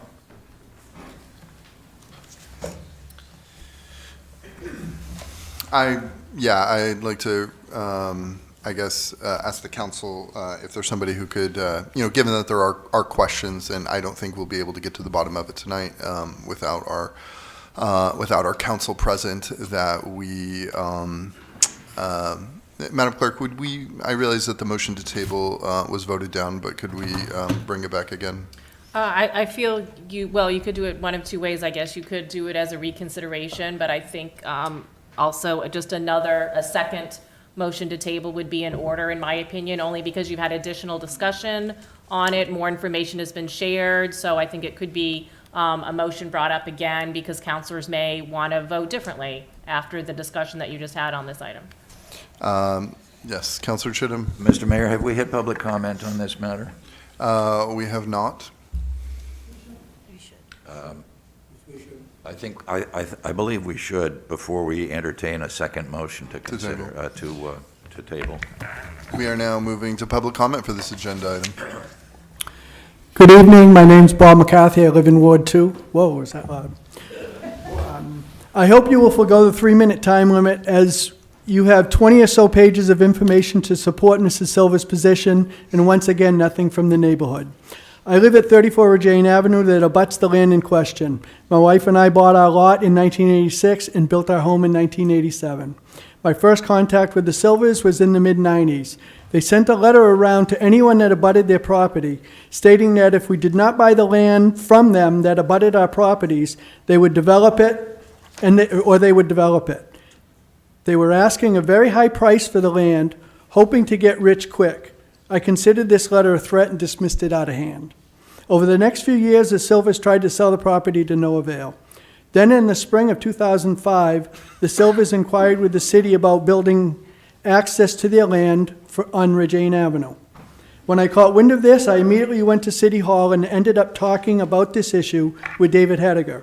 He assured me that nothing could happen with this piece of land without consent from my neighbors across the street and myself. Feeling reassured, I put no further thought into this. Oh, sorry. A few months later, I found out that the Silvas went before the city council and convinced the city council to put a public easement over this piece of property, which blatantly stomped on the rights of my neighbor and I. The council at the time had input for their decisions only from the Silvas, as the neighborhood was not notified of this action. I was told at the time that there was no way to remove the easement, but the only way this section could be developed is by the Silvas, and it had to be constructed to city standards. Fast forward to 2012. I get a call from my neighbor when I was at work that a forester, along with others, had marked out this section of the road and were going to cut a logging road over it. I immediately left work and raced home. When I confronted the group, they were ready to start cutting trees. The only saving grace was the forester was a stand-up guy and would not start until he was certain that the cutting was legal. I called the city administrator and subsequently appeared before the city council meeting to talk about this. I was again assured that the only way construction could be done by the Silvas was by the Silvas and to city standards. The logging ended up being done with access over the Silvas property on College Street. Nothing else occurred until last year. Mrs. Silver appeared before the council to have the development rights transferred to anyone who owns the property, rather than limiting them to Mrs. Silver. After listening to both sides, the council voted against making any changes. There were two concerns, one being that the council should not try to interpret the reason the previous city council, with a unanimous vote, put their restrictive language on this action. The second concern was the existing neighborhood. Some councilors believed that this land, if developed, should be accessed from College Street, as it would destroy the character of the existing neighborhood. The Silvers never had material interest in Fern Court development. All of the paperwork in your packet shows Fern Court Estates ending at the property line of myself and the neighbors, contradicting the statement by Mrs. Silver that her lot was part of that development. By allowing this significant change, the council enriches Mrs. Silver at the expense of 21 families that would be impacted by lower property values and increased traffic. This would amount to taking money out of 21 families and putting it into Mrs. Silver's pocket. How many bites of the apple does she get? In 2005, the council erred in establishing the public easement. There was never any public use of this section of Regine Avenue. The parcel has many large trees and huge boulder blocking any access along with a decades-old wire fence along the property line between my neighborhood and the Silvers property. If you look at the pictures that the administrator provided to you, there's 3 pictures there. There's a picture of the boulder and trees that are, the top picture is a picture of a fence that's probably 80 or 90 years old that goes along the property line separating my neighborhood from the Silvers property. The second picture is looking up the street at the quiet neighborhood that you're going to destroy. And the third picture looks at the end of Regine Avenue. You can see the large boulder, which is a multi-ton boulder, and the large trees showing that there was never any public access to this property. If you can begin to wrap up your comments, that would be great. I've got a lot of information to provide to you that is very pertinent to this. And considering, I would like you to consider the importance of this. In subsequent conversations with Mr. Kudumash, he said that he considered developing further, but changed his mind. He went on to say that the abutters, myself and my neighbor, technically owned to the middle of the paper street, and we had nothing to worry about. In fact, the large boulder in the picture was pushed from in front of my lot during construction into the middle of the paper street, basically stating that this is the end of the road. In conversations with David Hediger, he stated multiple times over the years that he has never seen an easement done for the benefit of just one property owner. In 2012, it was reiterated that the development rights were given to just the Silvers. Last year, this was confirmed for a third time. How many times do we have to deal with the same issue? Now I want to address the reasons behind I feel the council erred back in 2005. I believe the actions of the city council were in error for several reasons. First off, the city and the council made decisions without getting input from the neighborhood or take into account the adverse impact on them. Secondly, the city attorney stated in his opinion, and it's in your packet, if you look at the opinion part, I think it's page 2 of his statement. He says it's Chapter 66 was not meant to deal with streets created by incipient dedication, which this is.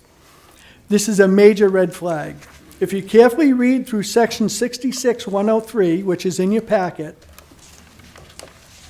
you will understand that this section is for the land that is being currently used but cannot, I repeat, cannot be built to city standards. This is an important distinction. The first line of Section 103 reads, "Any way in the city for which there is no record of a laying out or acceptance." The paper street was laid out in Fern Court and accepted by the city.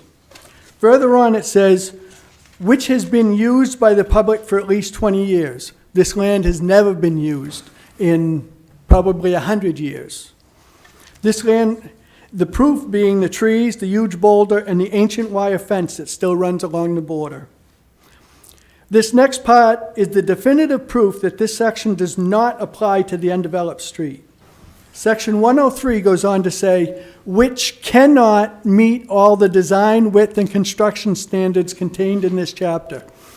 If this section was intended for use in this situation, it would have said does not or cannot. There's a big distinction between these two phrases. Does not mean it currently does not meet city standards. Cannot means due to the topography of the land or some other reason, it could never be constructed to city standards. The correct section that applies to this undeveloped section of Regina Avenue is Section 99. And I provided you a copy of Section 99, and there's just a few things I want to point out. It says acceptance of public easement. This is the ordinance that pertains to the end of Regina Avenue. There's no question about that.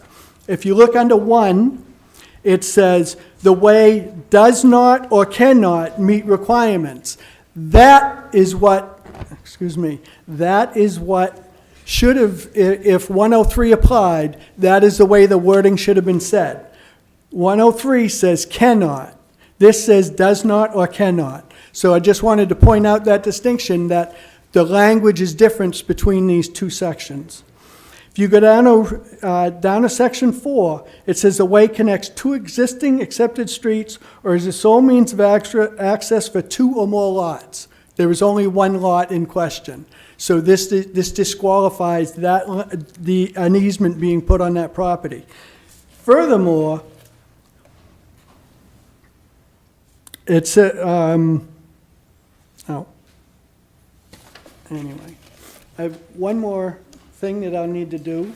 Bear with me, and then I will be done. In Mrs. Silva's statement, she says, I'm guessing it became too much and sold the remainder acreage known to Fern Court Estates, also called Revision 1 and 2, to Mr. Richard Netto, another developer. There were no lots sold to Mr. Netto.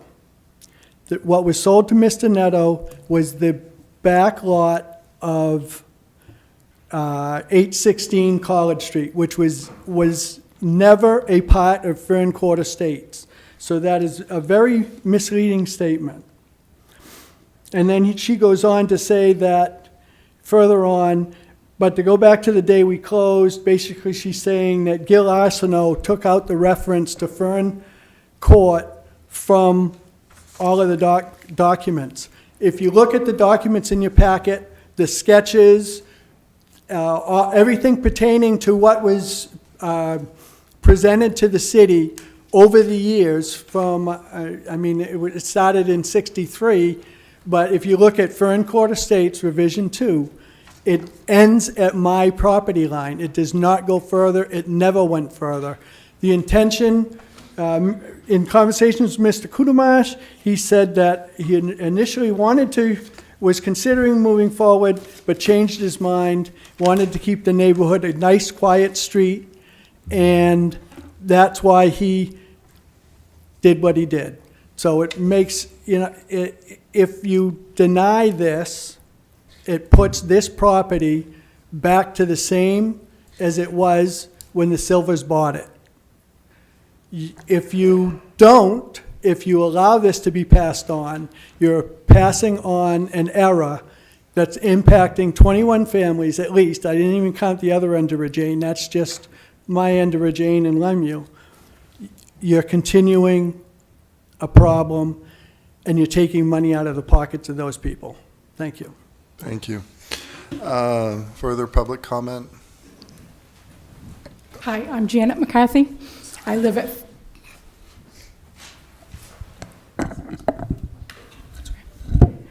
34 Regina Avenue, also abutting this property.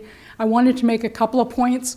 One is if you look at that map and that little tiny green blob and the red line that's just on the other side of that, that's where that ancient fence runs. And it's been there.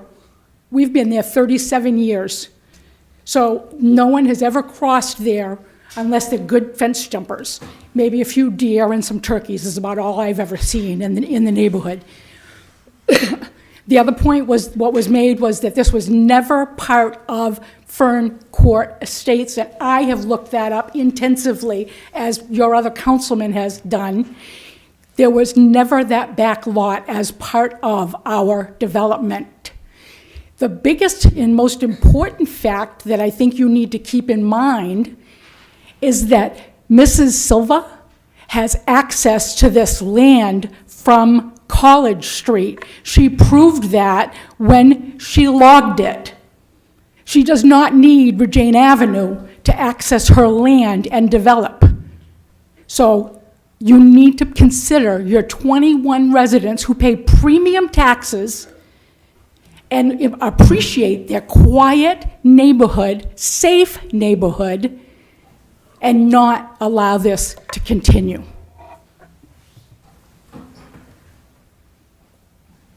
Kayla Plavnik, 33 Regine Avenue.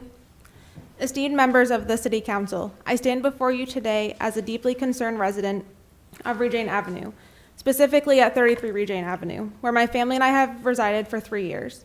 This proposed upgrade to the remaining portion of Regine Ave, outlined in agenda item number 10, raises significant concerns about the safety, tranquility, and character of our quiet neighborhood. Firstly, the impact on our children's safety is paramount. Our street is currently a haven for families where children play freely in the absence of sidewalks. However, opening this section would introduce significant traffic, transforming our peaceful haven into a potential thoroughfare. Increased traffic volume and the likelihood of speeding would create an unacceptable risk to the safety of our children playing, jeopardizing the very essence of our community. Imagine a car speeding past your front door where your child might be playing. The danger is undeniable. Secondly, consider the disruption to our peaceful way of life. Regine Ave is known for its tranquility.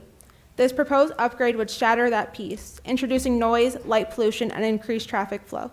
This goes against the very reason many of us chose to live here, undermining the cherished character of our neighborhood and fundamentally altering its essence.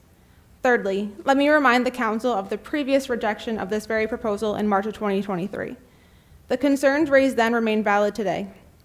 Furthermore, the city itself invested in infrastructure improvements such as our driveway to address drainage issues related to the current state of Regine Ave. Upgrading the street now would render these city-funded improvements useless, causing undue financial hardship and raising questions about responsible resource allocation.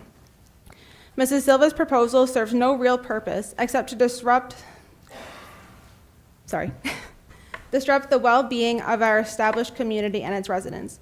We, the residents of Regine Avenue, implore you to prioritize the safety of our children, the tranquility of our community, and the responsible use of public funds. Rejecting this proposal will ensure the continuation of the peaceful and safe environment we have all chosen to call home. Remember, this isn't just about a road. It's about our homes, our families, and our future. Thank you for your time. I'm Jacob Plavnik, live at 33 Regent Avenue.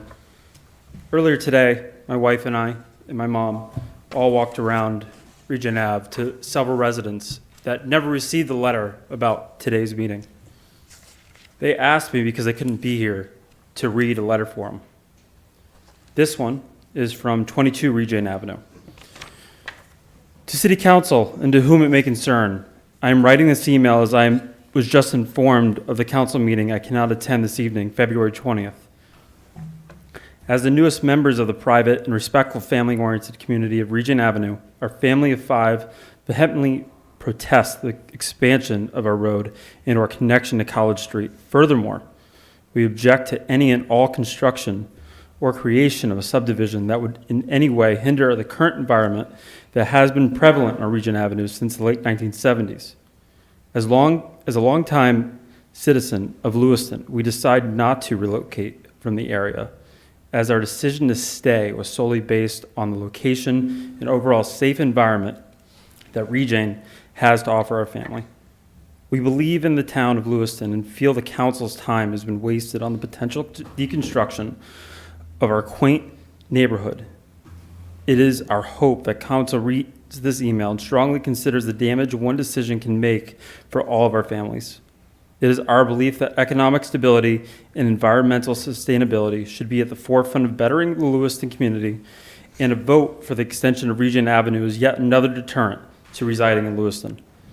In these current times, it is of utmost importance to hold dear the communities like Regent Avenue so that our families continue to feel safe and so that our children can thrive well into the future without the fear of continued inner city constraints. Please vote against the expansion of Regent Avenue. This is from another neighbor on 25 Regent Ave. My wife Brandy and I are opposed to the development upgrades described in agenda item number 10. We would like to echo all our neighbors' concerns for keeping Regent Avenue a safe and peaceful neighborhood. Thank you, Christopher Minahan.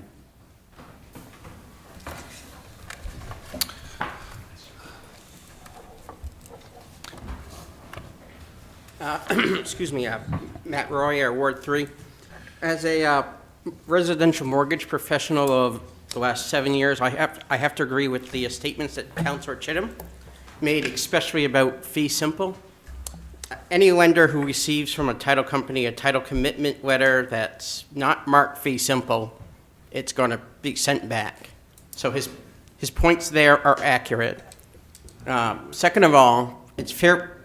The point that Councilor Najim made about, the legalities of our GIS system, notwithstanding, there is a system which will answer the questions that Councilor Chittum points out about the actual owner. It's called the Registry of Deeds.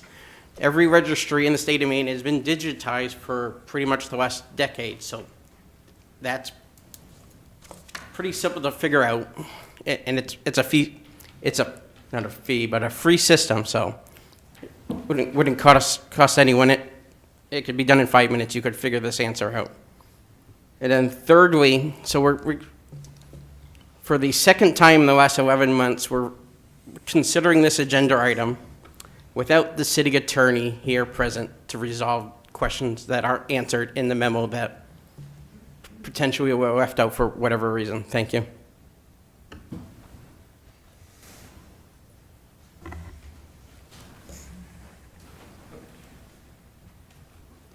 Thank you for your time. My name's Yvette Silva. I live at 832 College. And I just want to give a brief history of that property. And so originally the parcels were approved by the city of Lewiston for a planned development. The first developer was a Mr. Lemieux who built all the houses on Lemieux Street and part of Regine. Then he sold the remainder to a Mr. Coultermausch, another developer. And he renamed the project Fern Court Estates. And then his son took it over, which is Richard Coultermausch, and it became then Fern Court Estates Revision 1 and 2. And he wanted to continue, but I know Richard, and he does business. He's not necessarily a developer. In any case, so he just decided to not do anything or go any further. And then at one point, he just said, well, I want to sell it.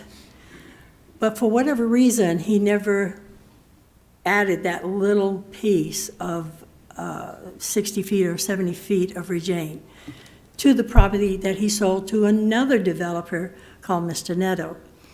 And what happened was, and I spoke to Dave Hediger, I said, well, who owns that? He said, well, I'm not sure. So I did some research and found out that it was Richard that owns it. I contacted him, and he says, gee, I don't know what's going on. I've never paid taxes on that property. And therefore, I understood that the city at some time said, since he never paid taxes on it, we just assumed the property as city property. And it was never intended to be a dead-end street because Mr. Lemieux owned it from the whole in front of College Street all the way to the railroad track.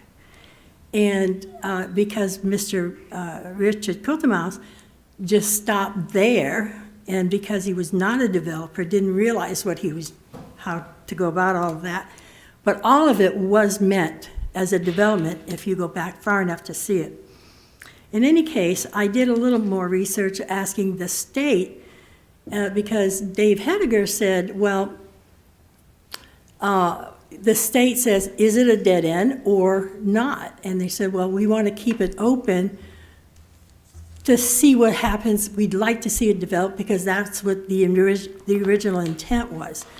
So for years, he has had to, or Dave Hediger, the city, had to reapply for a public easement. Now, my question was to him, a public easement usually goes somewhere.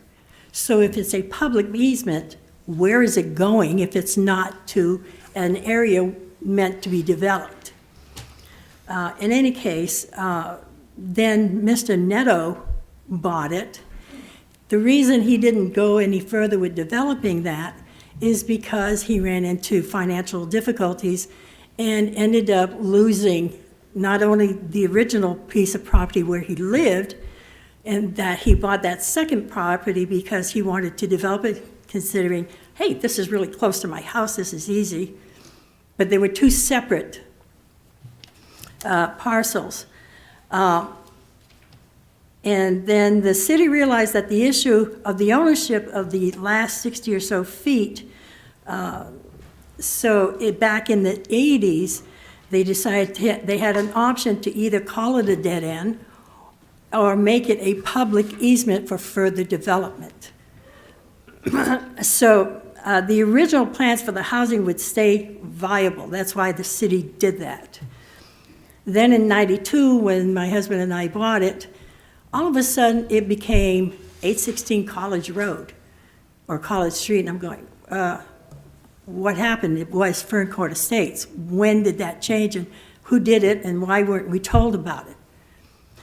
In any case, in '92, my husband and I bought the two parcels, and someone from the city says, that's all one. I said, it can't be all one. He says, oh yes, it's all one. No, it's not. And he said, well, why not? I said, I'm paying two taxes. It's two different parcels.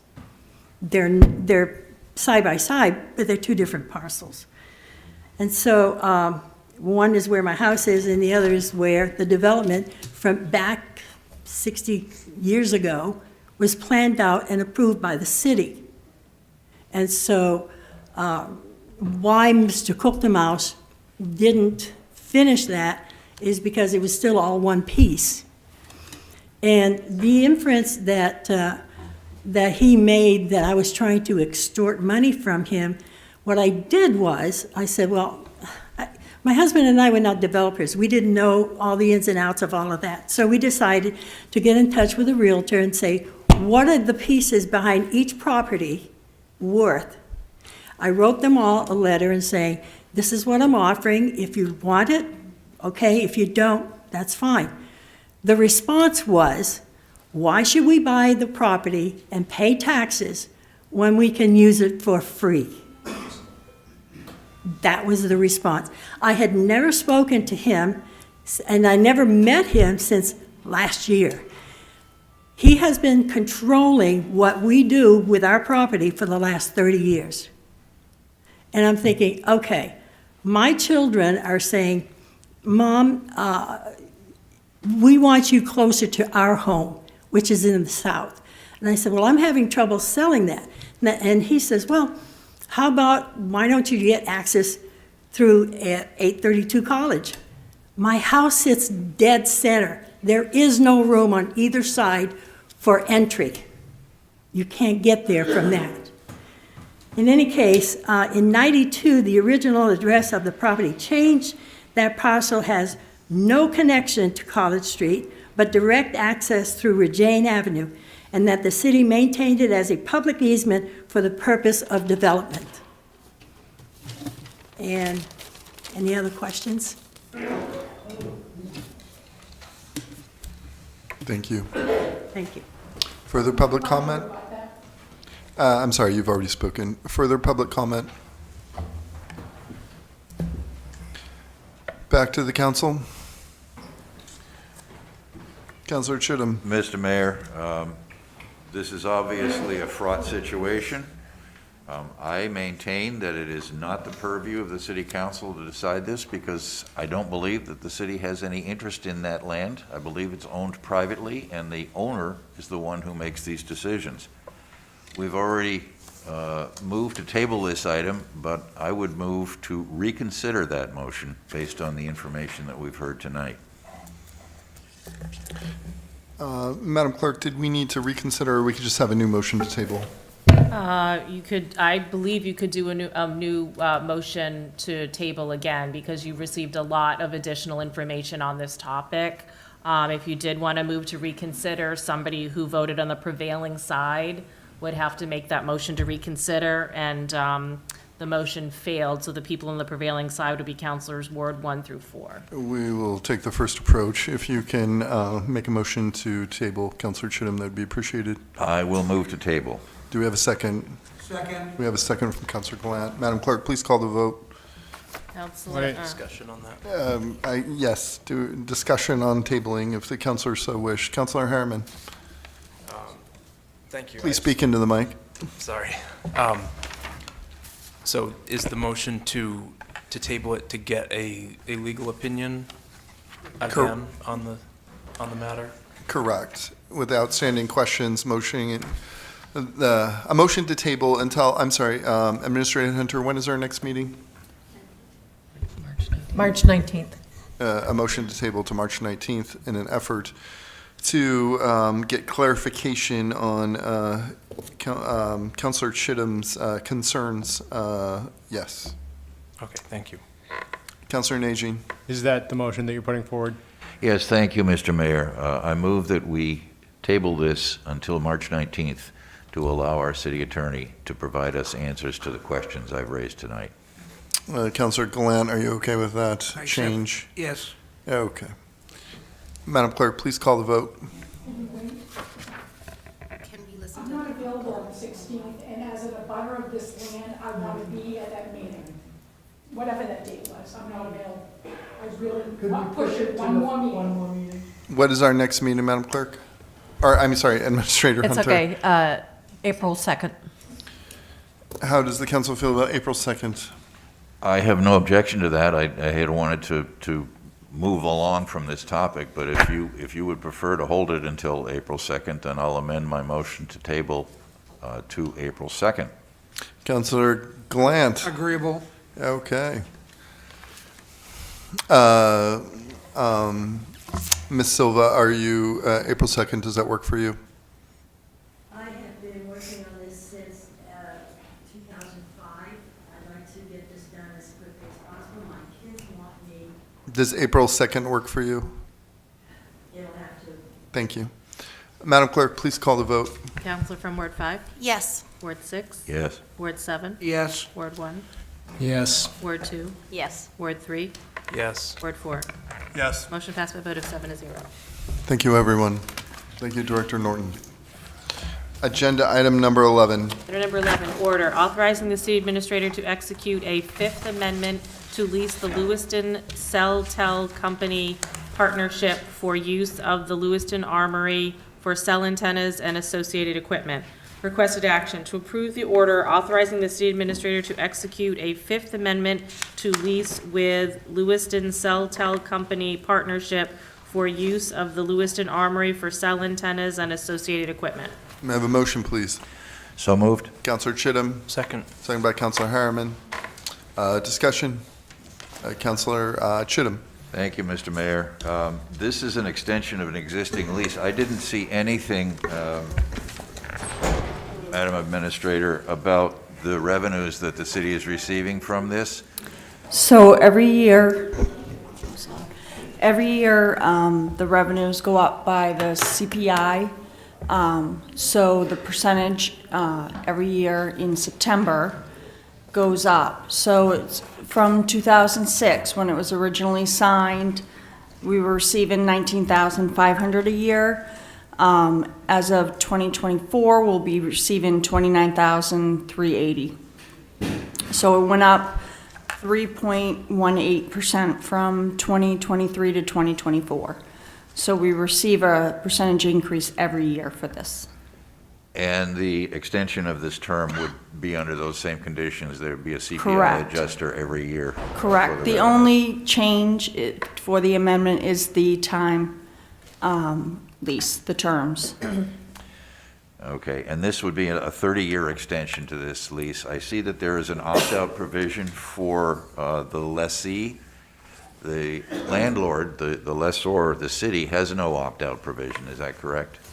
I believe in the original contract, there is a statement that we have a 90-day, I'd have to go back, 60-day term of the lease shall automatically extend 5 years. But there is a portion in the original lease that does give us that opt-out in written. We'd have to do a written letter. The tenant has that right according to the information sheet. I haven't seen the lease. I would hope that the landlord, that the lessor also has a 90-day written opt-out process. I would hate to see us bind ourselves for a 30-year commitment. I'm not going to be around in 30 years, but I want to make certain that we're not committing ourselves to something that we couldn't get out of would circumstances change. I can forward the lease to you so that you can see it. I'm sorry, I should have put it in with the packet, so you would have had the original 2006 lease. But there is a opt-out for the city. Madam Director, I'll certainly take your word for that. I don't need to read the lease. I do plenty of long, boring readings without reading a lease between the city and a cell company. I'm pleased to see that there's an escalator in there, so thank you. You've answered my questions. Further comment on this cell tower lease? Public comment. Back to the council. Madam Clerk, please call the vote. Council from Ward 5? Yes. Ward 6? Yes. Ward 7? Yes. Ward 1? Yes. Ward 2? Yes. Ward 3? Yes. Ward 4? Yes. Motion passed with a vote of 7-0. Item number 12. Item number 12, order authorizing a supplemental appropriation from the Federal Forfeiture Fund to pay the required deposit for the new evidence lockers to be ordered and subsequently installed in the new police station located at Mill Number 7 in the amount of $291,014, subject to the approval of the Finance Committee's waiver of competition. Requested action to approve the order authorizing a supplemental appropriation from the Federal Forfeiture Fund to pay the required deposit for the new evidence lockers to be ordered and subsequently installed in the new police station located at Mill Number 7 in the amount of $291,014, subject to the approval of the Finance Committee's waiver of competition. May I have a motion, please? So moved. Councilor Chittum. Second by Councilor Sol. Chief St. Pierre, please kick us off. Sure. Thank you very much, City Council and Mr. Mayor. So exactly what we just heard is that we're seeking to use $291,014 for the purchase, or at least half of the purchase of our lockers for our new building in Mill Number 7. As you can well imagine, it's been a long process of trying to get this mill going. We've run into some delays and such. What we're doing now is we've been planning with vendors such as Donegan. Donegan is the group that's been giving us the quotes for the lockers. So we're actually seeking a waiver of competition on the 26th coming up in hopes that we can just use Donegan. But what we're looking to do is spend that money out of drug forfeiture money to, in short, really save the taxpayers a little bit of money, because we do have that option available for us. There's a lead time of 4 to 5 months for these lockers if we order them today, and also to secure the pricing that we've received from Donegan for these unique lockers that we're getting. We needed to act on it, or we need to act on it, and pay them for a portion of the lockers in advance. Thank you, Chief. Discussion, comments from the council? Councilor Chittum. Mr. Mayor, thank you, Chief St. Pierre. I did send to you some questions that I was going to ask you tonight. I am curious about whether or not, first of all, you indicated that $291,000 of drug forfeiture money could be used to save taxpayer money. That would be the case tonight or next week or 3 months down the road, would it not?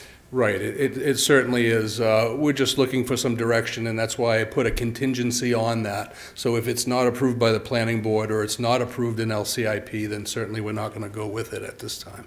Okay. So there's a lot of contingencies on it, but Donegan is seeking some monetary advancement of the money to hold the price, because they've been holding it for quite some months now. Mm-hmm. Can you explain, for my edification and anyone else who's interested, how this drug forfeiture money works, what the process is? And I'd like you to imagine that you have seized a car through whatever mechanism that was used in the commission of drug crimes. Explain to us how that works. Right, and I also have up here, just for your knowledge, I have Lieutenant James Thies, who's head of our Criminal Investigation Division. He does a lot with the forfeiture, so if there's a question I don't know, certainly I think he can probably help me answer. So in short, if we do a drug case, typically these are drug cases, felony-level drug cases, where we might charge somebody with, let's say, aggravated trafficking in fentanyl or heroin or whatnot. In the course of that investigation, oftentimes we'll seize vehicles, like you said, or actual money. So we have to indict the person for the charge or the drug charge that we're charging them for, and we also have to indict the money as suspected drug proceeds. That goes through the court for quite some time, as you can well imagine. And then if the person's found guilty of the crime, they're most likely also found guilty of the criminal forfeiture of the money that we seized. Then there's a time that we have to hold it. We can't spend it right away. It has to pass all kinds of censors, basically. You know, there's federal drug forfeiture, there's state drug forfeiture. Sometimes we're getting it through equitable sharing. We might not have even completed the drug case ourselves. It might have been DEA or another federal entity, and then because it might have happened to in Lewiston, or there was a nexus to Lewiston, we sometimes get the equitable sharing. So it could be just a small portion of what they actually get. So if they were to seize $100,000, you know, but we didn't have direct involvement in the case, we might only get $20,000. Auburn PD might have had a canine that they used. They might get $10,000 because of the use of the canine. That's equitable sharing. There's very stringent rules as to what we can use the funding for. It's for a law enforcement purpose only, in short. It can't be used by the recreational department to build a new basketball court. It can be used by the Department of Corrections. There's a whole host of things, but typically it's all law enforcement needs and equipment. We can use it for training. When we're talking about a building, it has to be, like in this case, it has to be something, because we're leasing this building, we're not owning it quite yet, that we would have to be able to remove it in the event that we move out of the building, because we don't satisfy the lease, or we don't end up buying the building, which is the intention. Thank you. What's the value of the money that's available to the police department for police purposes now, drug forfeiture money? Do you have a handle on that? I do. Go ahead. Would you like to speak? No, go ahead if you know it. Yeah, so I just looked into that today. We currently have $1.6 million in that budget that we can use. Now, I'd caution the council that money is, we've spent a lot of that money, and we continue to spend it.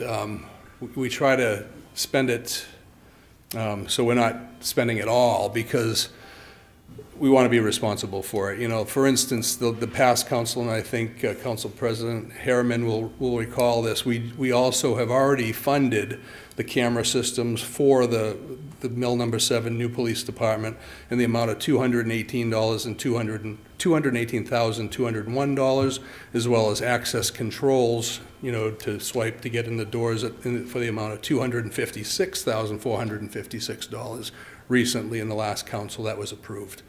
In addition, we just bought new firearms because ours aged out after 7 years. We spent $102,396 out of drug forfeiture. So I'm not opposed to using it, but I want to use it wisely. And we try to use it to save the taxpayers' money, because this isn't something that comes directly out of the coffers of the tax base. I like that. I'm sorry? I said I like that. I don't like the fact that we're getting drug money, because we ought not to be getting drug money at all. But it's a fact of life, I think, and if it's taking, it's not taking from the taxpayers' pockets, that's fine. One of the questions I sent to you was, if the Finance Committee approves the waiver of competition for this, would this money be sent to Donegan, is it? Yes, sir. Right away? Yes, that's the plan, if all the approval goes through, and also the portion that we're asking out of LCIP gets approved. Well, obviously, we would take this amount that I'm asking for tonight out of LCIP if going forward, so that would reduce our ask in the LCIP.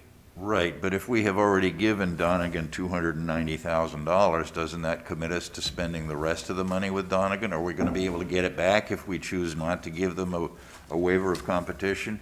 Or if, God forbid, the LCIP approval of $726,000 is not granted?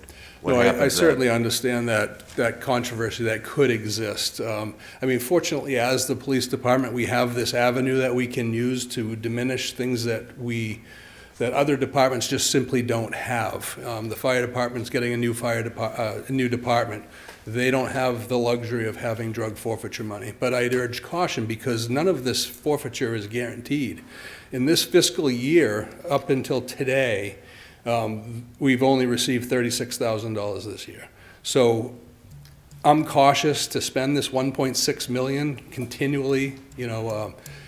If we spend it all, we don't have it. I mean, we can't hoard it. We have to spend it. I think it's important, and it also does the city a service in that they're not getting taxed on some of these items that we need for our police department. I'm appreciative of your fiscal conservatism, but my question was, if we front this money of $291,000 now, does that not in effect commit us to approving the LCIP and spending $726,000 on lockers? I think it does to some degree, yes. The LCIP is not simply asking for all of the money, the 800 and something thousand dollars that we're asking just for police lockers. They're also evidence. We're teetering right now with our accreditation on whether or not we have adequate storage for evidence.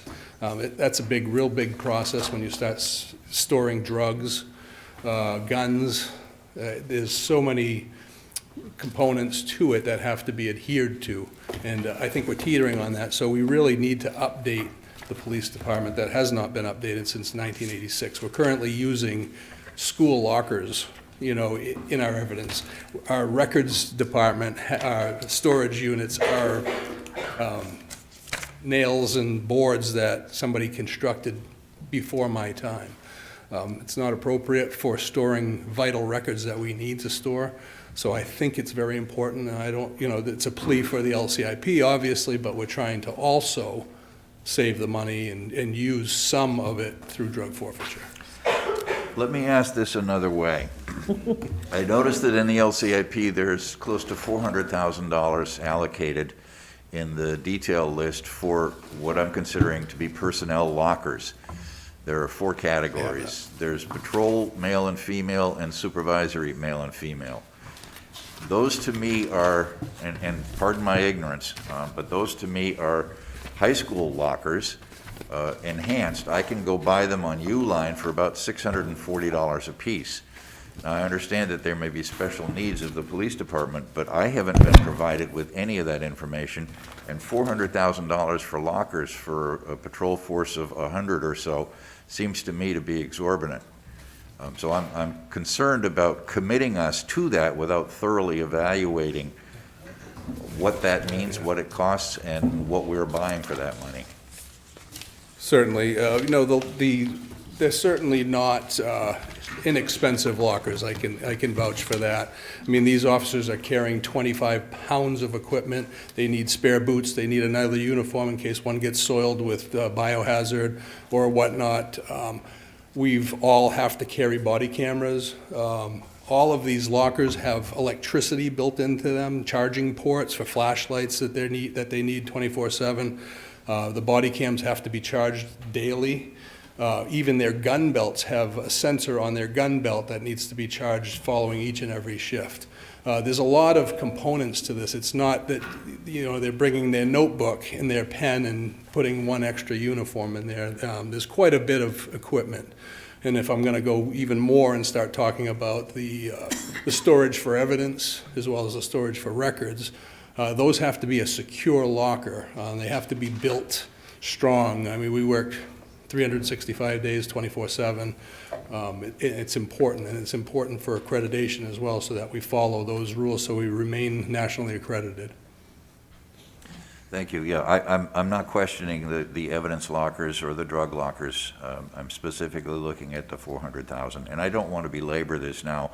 You've given me more information in the past 10 minutes than I've had ever before on what constitutes this sizable expenditure, over 1% of the city budget. So I appreciate your forbearance, Chief, and thank you for your answers. Thank you.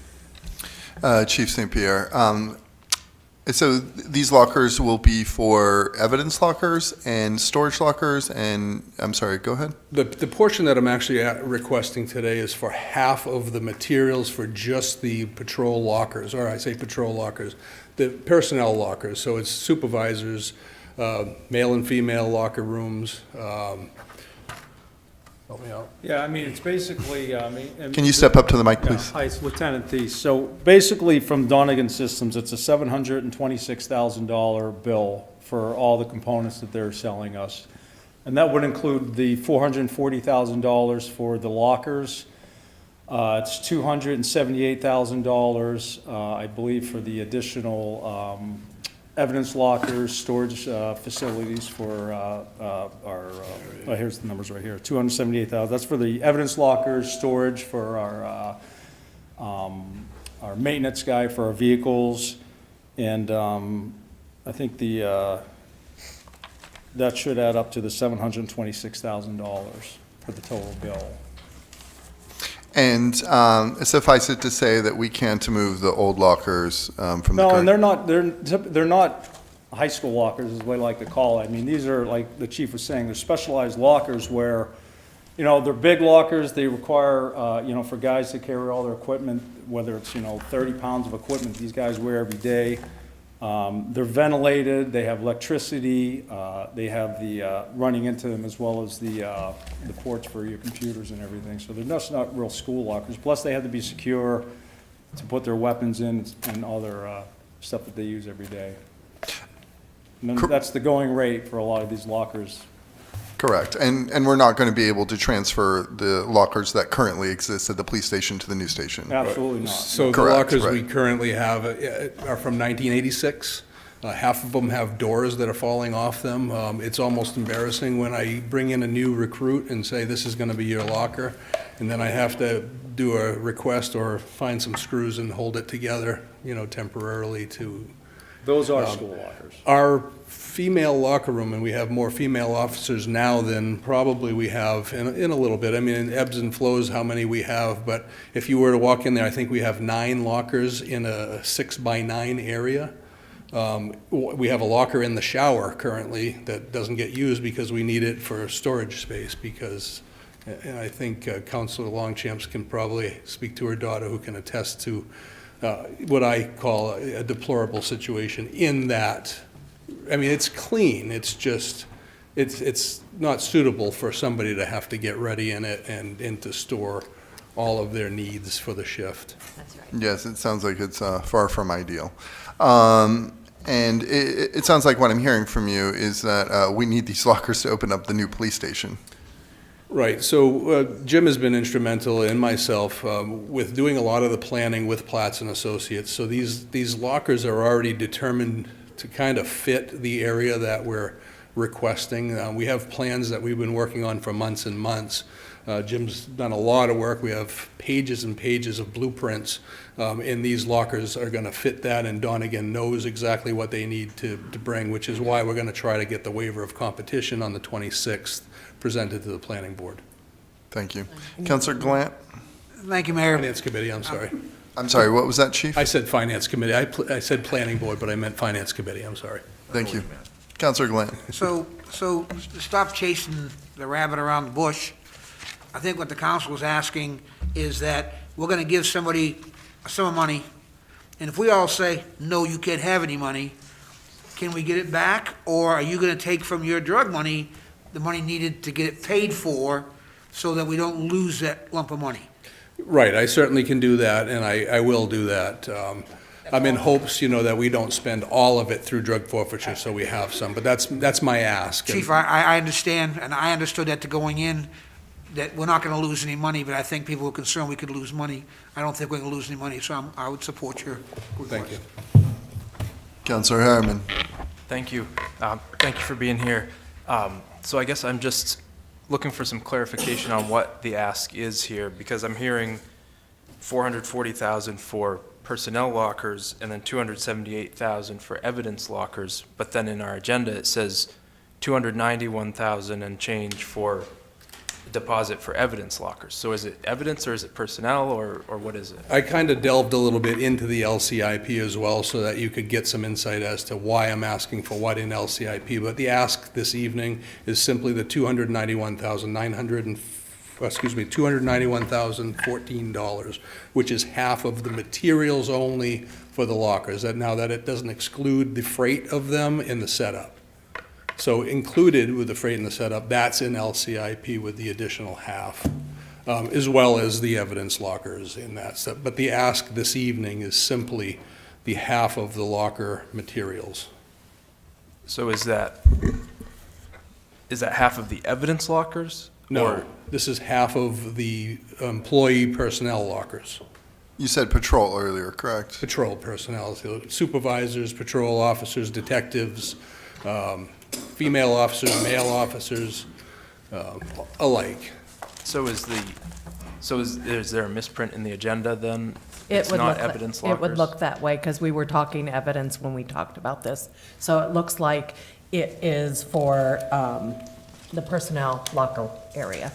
Okay, so then this $291,000 is half of the materials cost, so that comes out to about $580,000. Lockers set up in freight is $448,028 total. They're allowing us to pay the total of $291,14 to lock in the price and to guarantee that we can get them in 4 to 5 months when the anticipated opening or move-in date is for the mill. All right, if I So could I guess I'm simplify it, it's for the total bill for everything from Donegan Systems, which will include the lockers, the evidence lockers, the shelving, it's $726,000 and some change. $726,791. To get this ball rolling, Donegan Systems is requiring $291,014 to get everything moving. This is a deposit. Correct. Thank you. So I guess I'm just confused because the numbers keep changing. Is this, the $291,000 is half of what? The $726,000 of the total bill from Donegan But Systems. that's not half of $726,000. No, it's not half, but that's what they're requiring to get this project moving. Counselor, if you would turn to, under the vendor's testimony, under the page that's marked 4, Schedule of Values.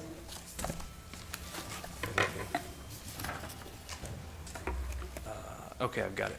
Okay, so you will see that $726,790 ties to their detail, which includes both evidence and personnel lockers and everything else from equipment.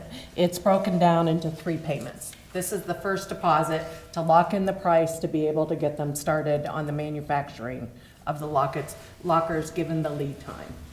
The second payment obviously is due upon the shipment, and the third payment is made up of primarily shipping costs and freight associated with those. So that's the split. So it's not straight up half. It's broken down into 3 payments, with the first payment being the deposit, primarily for the materials to get in the queue to manufacture those lockers, so we can get them by the time we need them for the installation in Mill 7. Okay, thanks. I guess I don't dispute the need for the lockers. I'm just confused by the way it was presented and the Understood. numbers and not matching up. But thank you. Understood, thank you. Madam Clerk, do we need to modify the requested action, or do you think we're still okay? I think we're okay. Okay. Councilor Longchamps. So I just want to say, I think it's a great idea. My daughter has definitely shared with me about the locker room now. And I think it's great that they're going to be secured and you'll be able to charge everything, and I think it's exactly what you guys need. So, Thank you. kudos to you. What color do these come in? Yeah, that's a good question. Hopefully for that price, any color we want. All right. But Lewiston blue. Okay. And we're now going to public comment for this agenda item.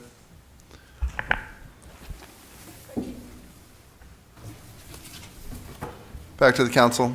Further questions from the council? Madam Clerk, please call the vote. Excuse me, Counselor from Ward 5? Yes. Ward 6? Yes. Ward 7? Yes. Ward 1? Yes. Ward 2? Yes. Ward 3? Yes. Ward 4? Yes. Motion passed by a vote of 7-0. Thank you, Chief St. Pierre, and thank you, Lieutenant Thies. Item number 13. Item number 13, order authorizing the placement of memorial street sign markers identifying the locations where 9 City of Lewiston firefighters died in the line of duty. Requested action to approve the order authorizing the placement of memorial street sign markers identifying the locations where 9 City of Lewiston firefighters have died in the line of duty. May I have a motion, please? So moved. Councilor Najin, seconded by Councilor Roy. Chief Karen, can you please kick us off? Yeah, so this is a proposal by the Lewiston Firefighters Association to honor the 9 firefighters that have died in the line of duty by placing memorial street sign markers above the street sign, not at the actual location address, but above like the street sign of the street where the incident occurred. And I do have a sample here. I just obtained this today, but take it out of the wrapper. But it's a nice sign. If you approve of that, the Firefighters Association would like to place these at the same location of the actual street sign marker above it. The association would pay 100% of the cost as well as pay for the installation. They would perform the installation. So this would be at no cost to the city as a way to honor the 9 firefighters who sacrificed their lives for the city. Thank you, Chief. Questions, comments from the council? Councilor Chittum. Mr. Mayor, I'm fully in favor of this as long as you can guarantee that you won't put any more than 9 signs up. I don't want to see any more of these fatalities on the job. Yeah. Okay, I'll try. I'll give it my best effort. Thank you. Public comment for this agenda item? Back to the council. Thank you so much, Chief. All right, Madam thank Clerk, you. please call the vote. Counselor from Ward 5? Yes. Ward 6? Yes. Ward 7? Yes. Ward 1? Yes. Ward 2? Yes. Ward 3? Yes. Ward 4? Yes. Motion passed by a vote of 7-0. Item number 14. Item number 14, funding awards resulting from the Lewiston Community Opioid Services request for proposals. Requested action, ordered to award the $80,000 of opioid program funding to the following applicants based upon the recommendation received from the LAPC PHC panel. A Hand Up, $11,600, an Angels Wing, $27,400, Recovery Connections of Maine, $23,000, and Sweetser, $18,000. May I have a motion, please? So moved. Second. Councilor Chittum, second by Mr. Councilor Mayor. Gallant. Well, 1 second, Councilor Harriman. Everyone, I noticed I recognize several community members from recovery community. Can you please all raise your hands, please? Thank you so much for being here.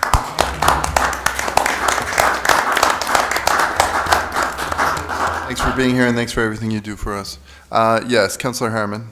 Thank you. I would like to recuse myself from this. I am on an advisory board for a group that's not a Hand Up, but very closely tied to a Hand Up. So just to avoid any potential conflict or appearance of a conflict, I would recuse myself from this item. Madam Clerk, I ask this question every time. Does this mean I vote? Yes, it does mean you vote, yes. Oh, okay. Thank you. Questions, comments from the council? Councilor Gallant. I just want to thank the group. I work with a lot of you all.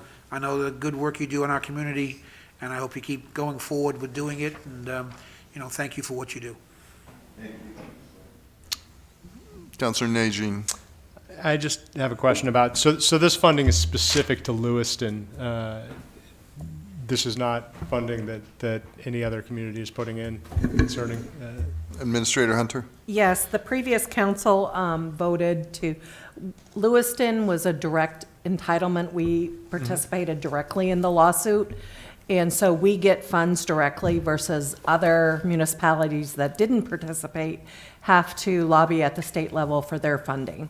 So part of that settlement process affords us opportunities like paying for the Project Support You people, our workers, the vehicles that they use. It's allowed us to replace the plastic needle boxes with metal needle boxes. So we've undertaken a variety of different projects.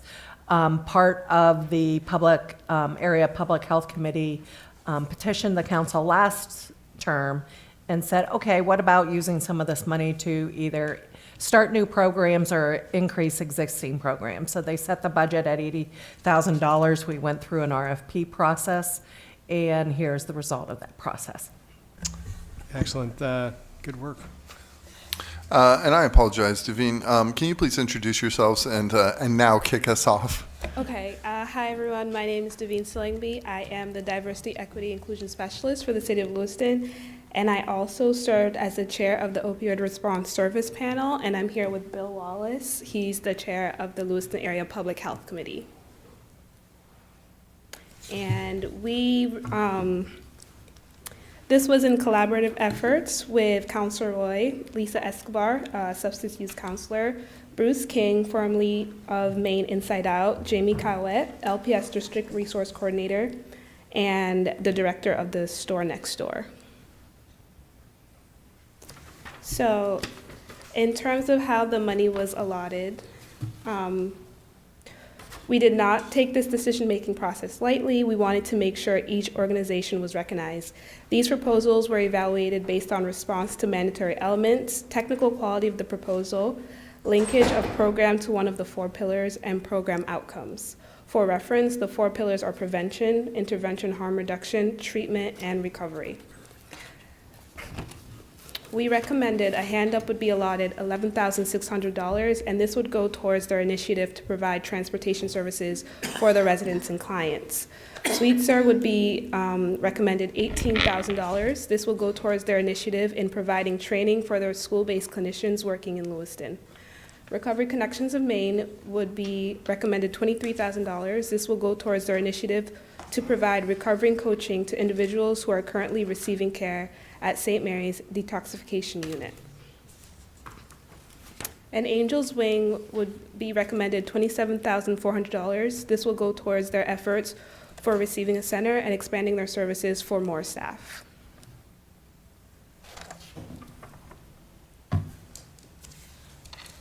Thank you very much. Public comment for this agenda item.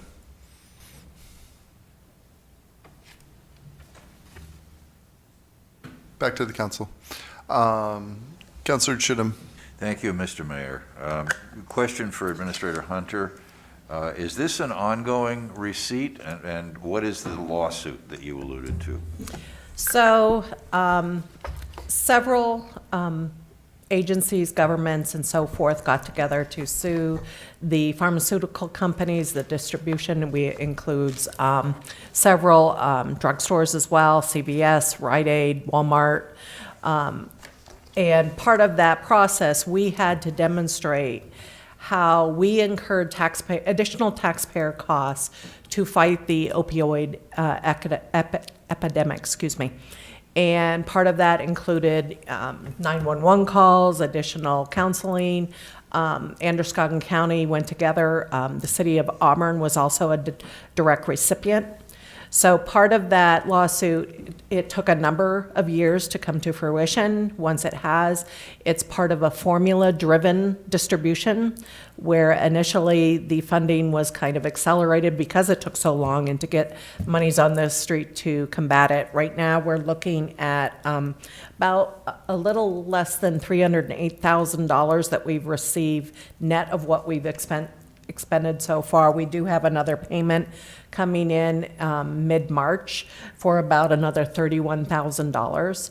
So there is a limited finite amount coming in. There is supposedly another wave of the direct entitlement money coming through, but that is still under litigation, so I'm not sure when we will see the results of that portion of it.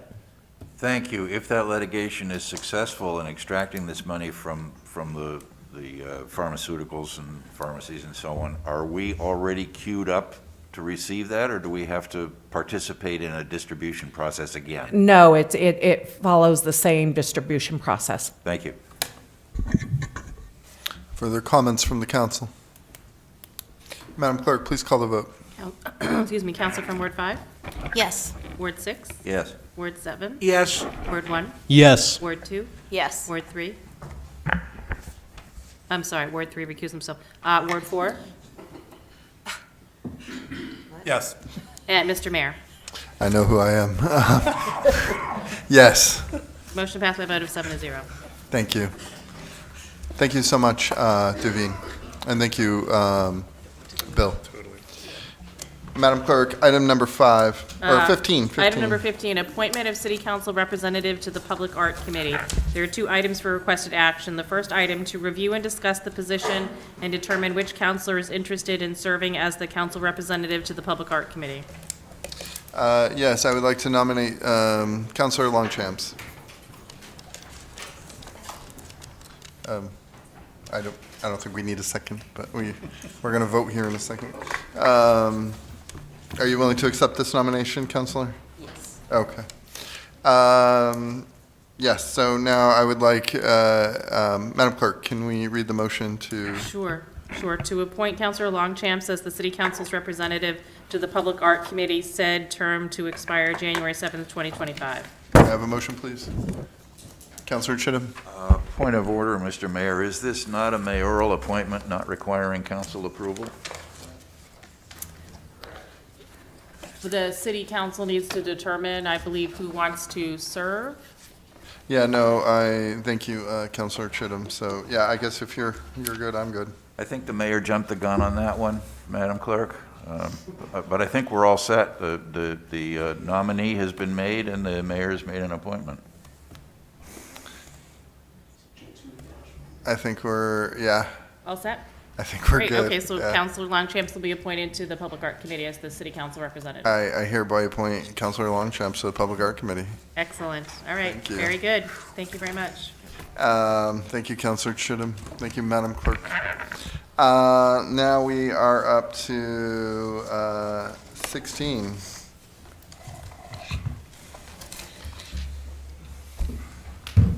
Catherine, welcome back to Maine.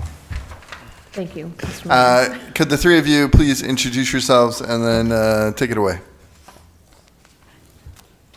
Good evening. I'm Assistant Director of Economic Community Development, Misty Parker. I'm Catherine Elliott, Development Officer at Avesta Housing. Chris Kilmurray, Executive Director of Lewiston Housing. If you could just move the mic closer to you, that'd be great. So, good evening. We are just here in front of you to provide an update regarding the Choice Neighborhood second phase of housing development, the DeWitt development, which is planned for diagonal from City Hall along 4260 Pine Street. 2 buildings are proposed. So we want to provide an update on the development and status of it, as well as funding requests to help bring this project to completion. So, Catherine? Sure. So I have a couple of things. I'm going to pull up some images that show kind of where we are in the planning and development status. And then we'll talk a little bit about financing and the asks that we'll be making to council. So as Misty said, this is the second phase of development under the choice-funded housing development work. The development is it's on 3 parcels on Pine Street, 40 Pine, which is currently developed, 54 Pine, which is vacant, and 60 Pine, which also has a building on it. So there you can see the parcels we're talking about, which I'm sure are fairly familiar to you all. The building on the left-hand side, 40 Pine Street, is the former Canal National Bank building. That building, as well as the single-story brick building, will both be demoed. And then in their place, we are constructing, here's an image of the hotel that used to be on this site. Forgot I put that in there. So the proposed redevelopment is 2 buildings. You can see them in the peachy yellow color. So the footprint of both of those buildings are mirrored one to each other. There will be ground floor commercial for both buildings, and then it'll be residential units up above, a total of 104 residential units and about 15,000 square feet of commercial space. Per building or combined? Total. Okay. Yep. And then you can see the additional development that will be happening on site, parking, other infrastructure associated with those 2 buildings, some work on the sidewalk and some reworking of the street parking in front of the building, street trees, a developed little plaza area on that side of the street. These are the planned elevations of the 2 buildings. These have been approved by Planning Board. So we have our municipal approvals as of July of last year.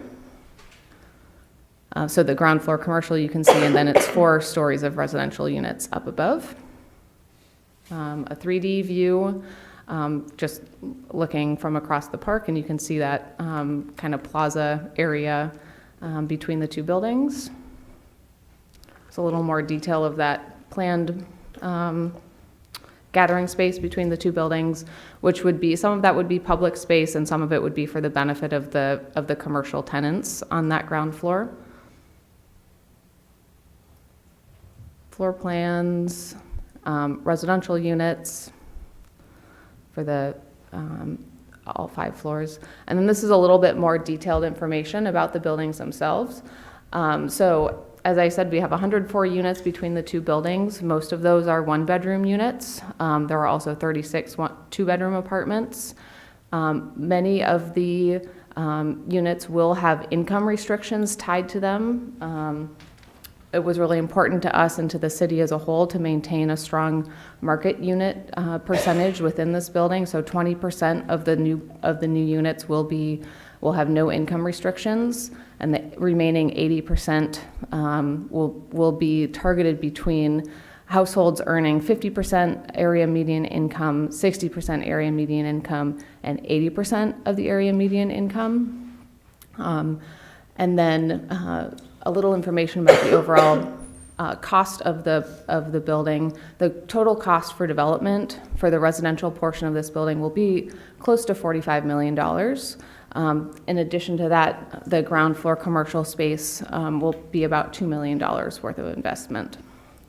The primary funding source for the commercial or for the residential portion is federal low-income housing tax credits.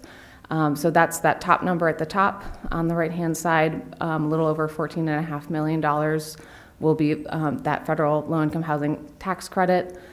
Choice funding is the funding coming directly from HUD to support this investment. So in this phase of housing, it's a little over $8.5 million. We are also in the process of applying for some additional supplemental funding and have sought funding in previous supplemental rounds to help augment that in response to some of the issues we've had with rising construction costs. State low-income housing tax credit is another significant funding portion, which would be an allocation through Maine Housing, as well as interest-only debt, which would be debt that we would pay on a monthly basis. That would be through Maine Housing as well.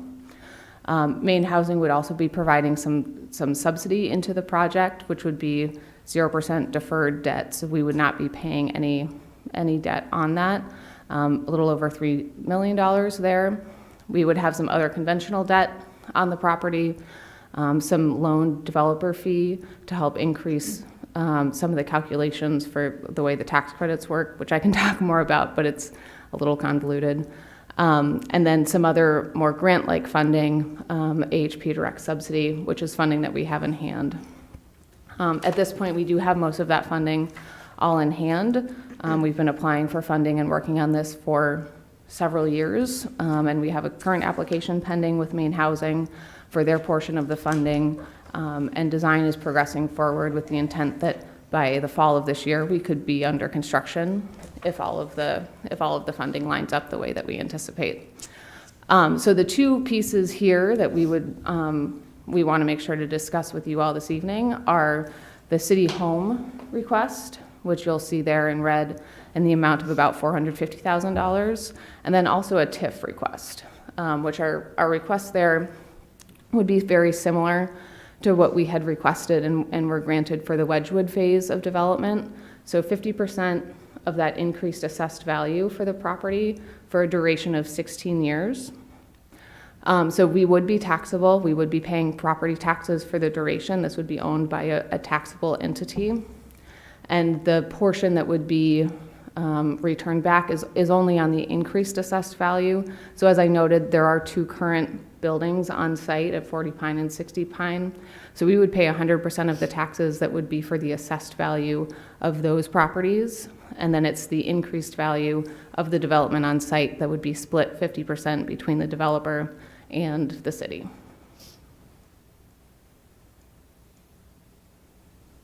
And I will wrap it up there and happy to answer any questions that you may have. Councilor Gallant. Thank you, Mayor. Income level housing always kind of confuses me, 50%, 60%, 80%. If you don't meet the threshold of 50%, then 60% can rent it. Not going to be any empty places. Is that kind of how the formula works? Yeah, yes, with an asterisk. So the funding programs that we work with here are extremely complicated and have a lot of rules for how you validate incomes and what income levels people have to have. So there are established federal levels at those different area median incomes that establish what the household income would need to be, which is also dependent on household size. So it's not that we would establish specifically based on, every single household of one person needs to earn a certain dollar amount. It will vary depending on the size of that household. And I believe Chris actually has some current numbers reflective of the current income limits that he can share. Yeah, and these will increase slightly. Do you mind moving the... Sorry. These will increase slightly for 2024, which should be coming out any time now. But the 2023 numbers, for example, a one-family household and 60% median income would be, the income limit would be $35,460. For a 50% household with one person, $29,550. 60% for a two-family household would be $40,500, and a two-family household for 50% would be $33,750. Good. I guess my question would be, we don't hold back spaces to meet the income. If we have more people at the 50% level, we're not going to say we're going to save apartments at the 60. You're going to fill them up as soon as you can? How does that work? We comb through hundreds and hundreds and hundreds of applications to make sure that people meet those. So you meet the criteria. They always get filled. I mean, for example, we just leased up Raise Op Co-op Housing. They did all of their units. They're all at 60% of median income. It was 18 units. We looked at 575 applications for those units. So there are more than enough people out there available to fill those. It won't be a problem to get people to go in at the proper income limits. Thank you. Councilor Chittum. Thank you. I'm earning Do you mind the mic? Thank you. I'm sorry. I'm earning $29,550 a year, so I'm at the 50% level. Let's say $49 a year, and I get a raise. I no longer qualify. No, What once you're in, happens? you're always in tax credit. So if you come in and you are making $29,000 a year and you work diligently and move your way up through the ladder of that organization or making $100,000 a year, you are still in a 50% unit at that point in time. Oh, okay. All right. So I'm not going to lose my house for... You'll never lose your house in the tax credit Sweet. program. All right. I have a couple other questions that may get kind of weedy here, and this may have been explored previously. TIFs, I've got a generic understanding of how that works. For 16 years, 50% of the increased value would be rebated essentially to the developer. At the end of the 16th year, then 100% of the taxable value would be paid to the city. Has it ever been explored to scale that, so that instead of having a flat 50% for 16 years, you start out at 100% the first year and work your way down to 0% on the 16th year? That would more or less equalize or level out and avoid any sudden swings. Has that been looked at in a TIF structure at all? Yeah, so absolutely. So part of our discussions with the developer is to figure out what exactly is the gap and what is it that we are trying to achieve. So in some circumstances in the past, we have done TIFs that start out at a higher percentage and then will decrease over time. In this case, Catherine can explain more about it, but it's really to help offset the additional debt that the project can carry. So having that consistently through the 16 years and a known amount, I believe, is more favorable to them. Yeah, for a TIF, a lot of it comes down to the underwriting logistics and the compliance period that we have for the different funding sources. So tax credit compliance especially looks at 15 years. And then there's also 20-year duration that we have to look at for our cash flow over time. And so the debt that the TIF revenue helps support is typically longer term debt because that's less expensive, the way that it is set up for us here. So that is, and we don't benefit as much from having significant additional income in those early years because that doesn't help us carry that debt for that longer period of time. So it's kind of the slow burn sort of approach, is that a lower amount for a longer duration helps us equalize that cash flow over time, which is what all of the financial underwriters are looking to confirm. Okay, thank you. That makes sense to me, believe it or not. I appreciate that. Thank you. Further comments or questions from the council? I appreciate everyone's work on this. Thank you very much. Absolutely. So at this point, you will be coming back probably the March 19th meeting for a public hearing regarding this request and possible approval of the establishment of a TIF district, as well as the joint development agreement for the funding. Thank you. Since this was sort of treated as an agenda item, I'm going to public comment for this. Is there any public comment? Yes. Matt Roy, Ward 3. Well, you took down. Can we have is it possible to have the slide with the breakdown of market units in the, all right, yes, Mr. Mayor. Is there a difference in the regulations around this grant program versus what Maine Housing and TD Bank did with the Hartley block development? Because there are 22 market units of the 63 at Hartley, where we only have which is basically a 30%, while this is 20. So is there a difference in the regulations with this through HUD? That is a great question. And the reality is, this specific answer is no. HUD theoretically would like to see us have more market rate units. Maine Housing has been very clear about their expectation that we are only looking at 20% here. And one of the reasons for that is because of the scale of this development. Maine Housing's funds are allocated on a per unit basis.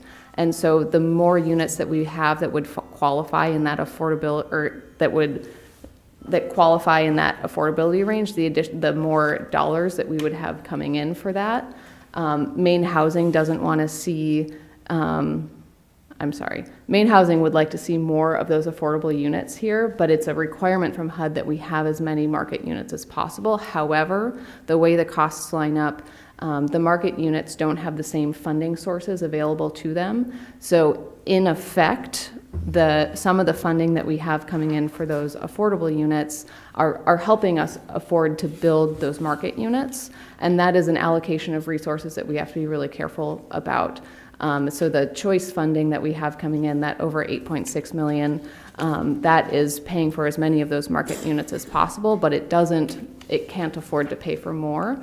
And unfortunately, the rent levels in Lewiston are not high enough to be able to support the debt that would be required to build additional market units.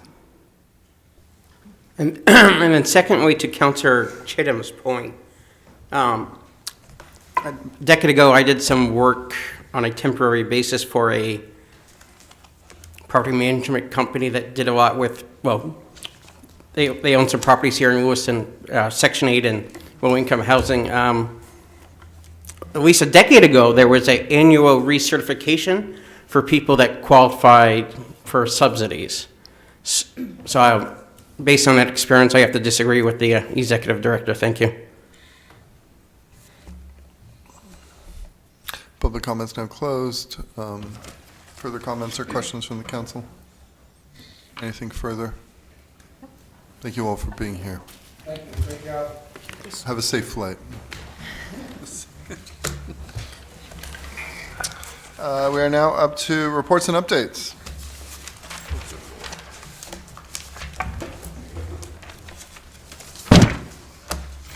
I want to tell everyone about an event that's happening. Can we have the camera zoom in on this? Is that possible, or?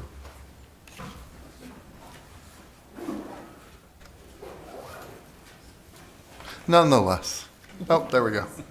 Thank you so much. I don't know who it is. No, it's Dave tonight. Thank you very much, Dave.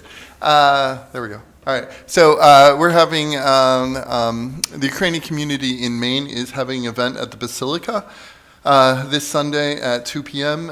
Stand with Ukraine to help with the humanitarian effort there, and everyone is welcome.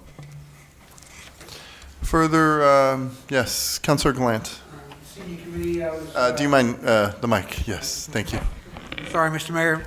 I got to go to my first senior committee, and it was very good. We're still missing a couple assigned spots we'd like to get filled. We are putting together a questionnaire to go out to seniors, and I've asked the city administrator about a line item to be added to the budget so we can have a money source, as we currently have none, to maybe pay for things, flyers, printing. We're not looking to go out and ask for $1 million to build us a new place yet, but we would like to have a line item that if we can raise money, similar to the rec department, that if somebody wanted to donate to us, we could have it to use to further our endeavors to get a senior community going. Thank you. Councillor Najin.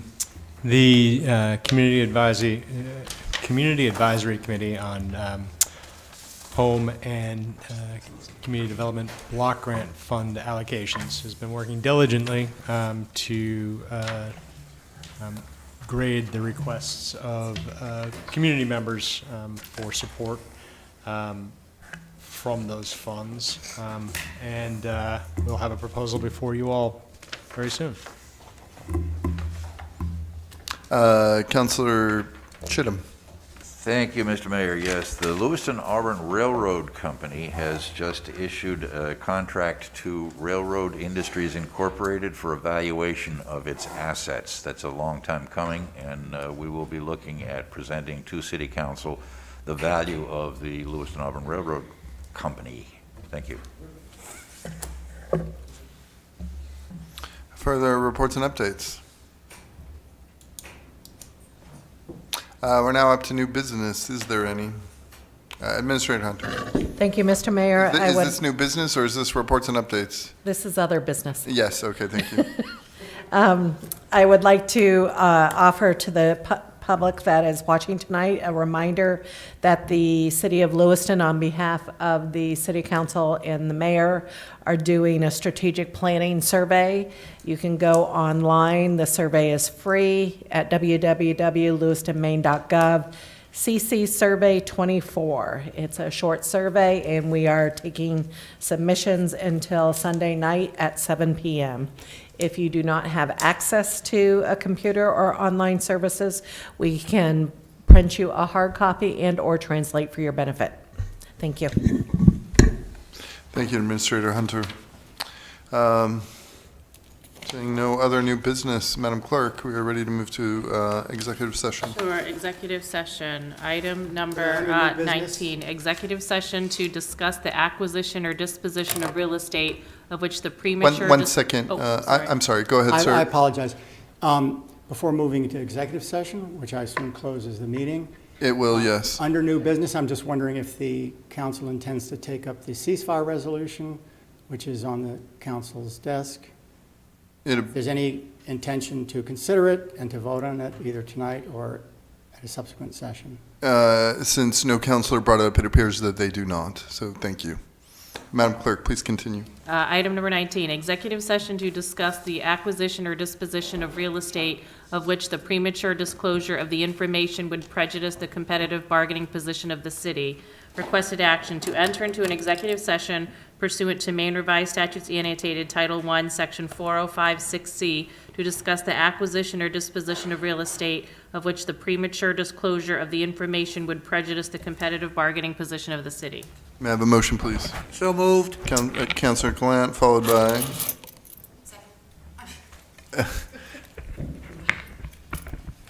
Oh, okay, Councilor Sol, thank you. Okay. Madam Clerk, we have figured things out up here. If you can please call the vote, that would be great. Counselor from Ward 5? Yes. Ward 6? Yes. Ward 7? Yes. Ward 1? Yes. Ward 2? Yes. Ward 3? Yes. Ward 4? Yes. Motion passed by a vote of 7-0. Thank you very much. Good night, Lewiston. We're heading into executive session. We will not be coming back. Have a wonderful evening. We did that last.